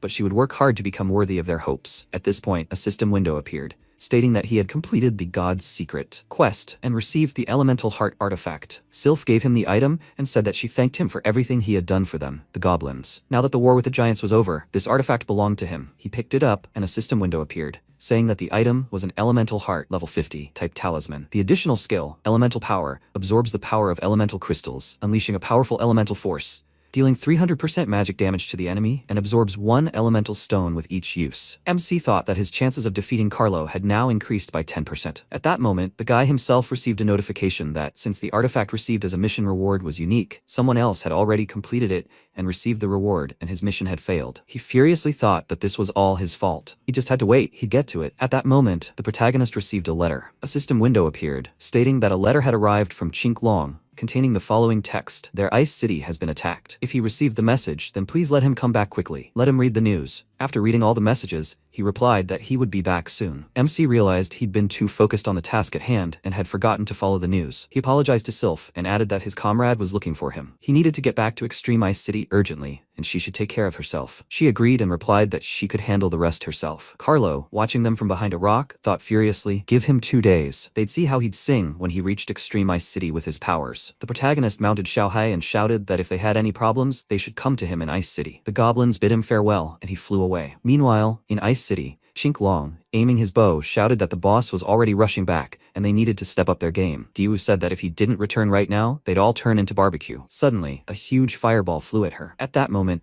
Yahello appeared, wielding a magic staff and destroying the monster. She said that her brother and Xiao Yao had taken Dunshi to the city to recover, so she returned first to support them. Are they okay? Diwu replied fearfully that she was fine. At that moment, monsters began to attack them. She shouted that everything was bad. His shout had attracted other creatures here. Let Diwu find shelter and hide. She needed to protect herself. Suddenly, a huge dragon began to use a skill. Yaru created a fireball and shouted for it to cover her. Chinklong began to shoot his bow and support her. Suddenly, the monster quickly reflected all the fireballs and counterattacked. After that, they sat on the ground and began to gather strength. Diwu ran up to them and asked if they were okay. Suddenly, the huge dragon began to use another powerful fire skill. She asked fearfully, what should they do? This monster was definitely going to kill them all. At this time, the main character, seeing this dragon, thought, isn't this Carlo's monster? The walls of Extreme Ice City weren't yet reinforced with elemental crystals. If the dragon's breath touched this, the defenses would be breached. He motioned to Xiaohei to speed up and, locking on to the target with the artifact, thought to himself, he was the one who attacked their city while he was gone, right? The protagonist began attacking the dragon and wondered if he should try the artifact's power. With such a powerful attack, the monster immediately collapsed. Chinklong, seeing this, happily remarked that it was the boss. He'd returned. He landed with a smile, apologized for being late, and thanked them. Diwu replied that if it weren't for the city's defense, she wouldn't have gotten involved. MC approached Yaru and told her to forgive him. He was late and made her suffer. Well, now let them see what he brought. He pulled out a bag containing an elemental crystal and remarked that with this crystal, their city walls would be able to withstand the dragon breath of Carlo's beasts. Afterward, the protagonist opened the upgrade menu and reflected that he had just used 1 crystal to shoot down a dragon, leaving him with 54 crystals left. But that was enough to upgrade the city to level 4. He upgraded the city walls and happily declared that the problem with aerial attacks was now solved. All that remained was to set traps in this clearing. They couldn't let Carlo's troops get close to their walls. After some time, they set all the necessary traps. Chinklong, looking tired,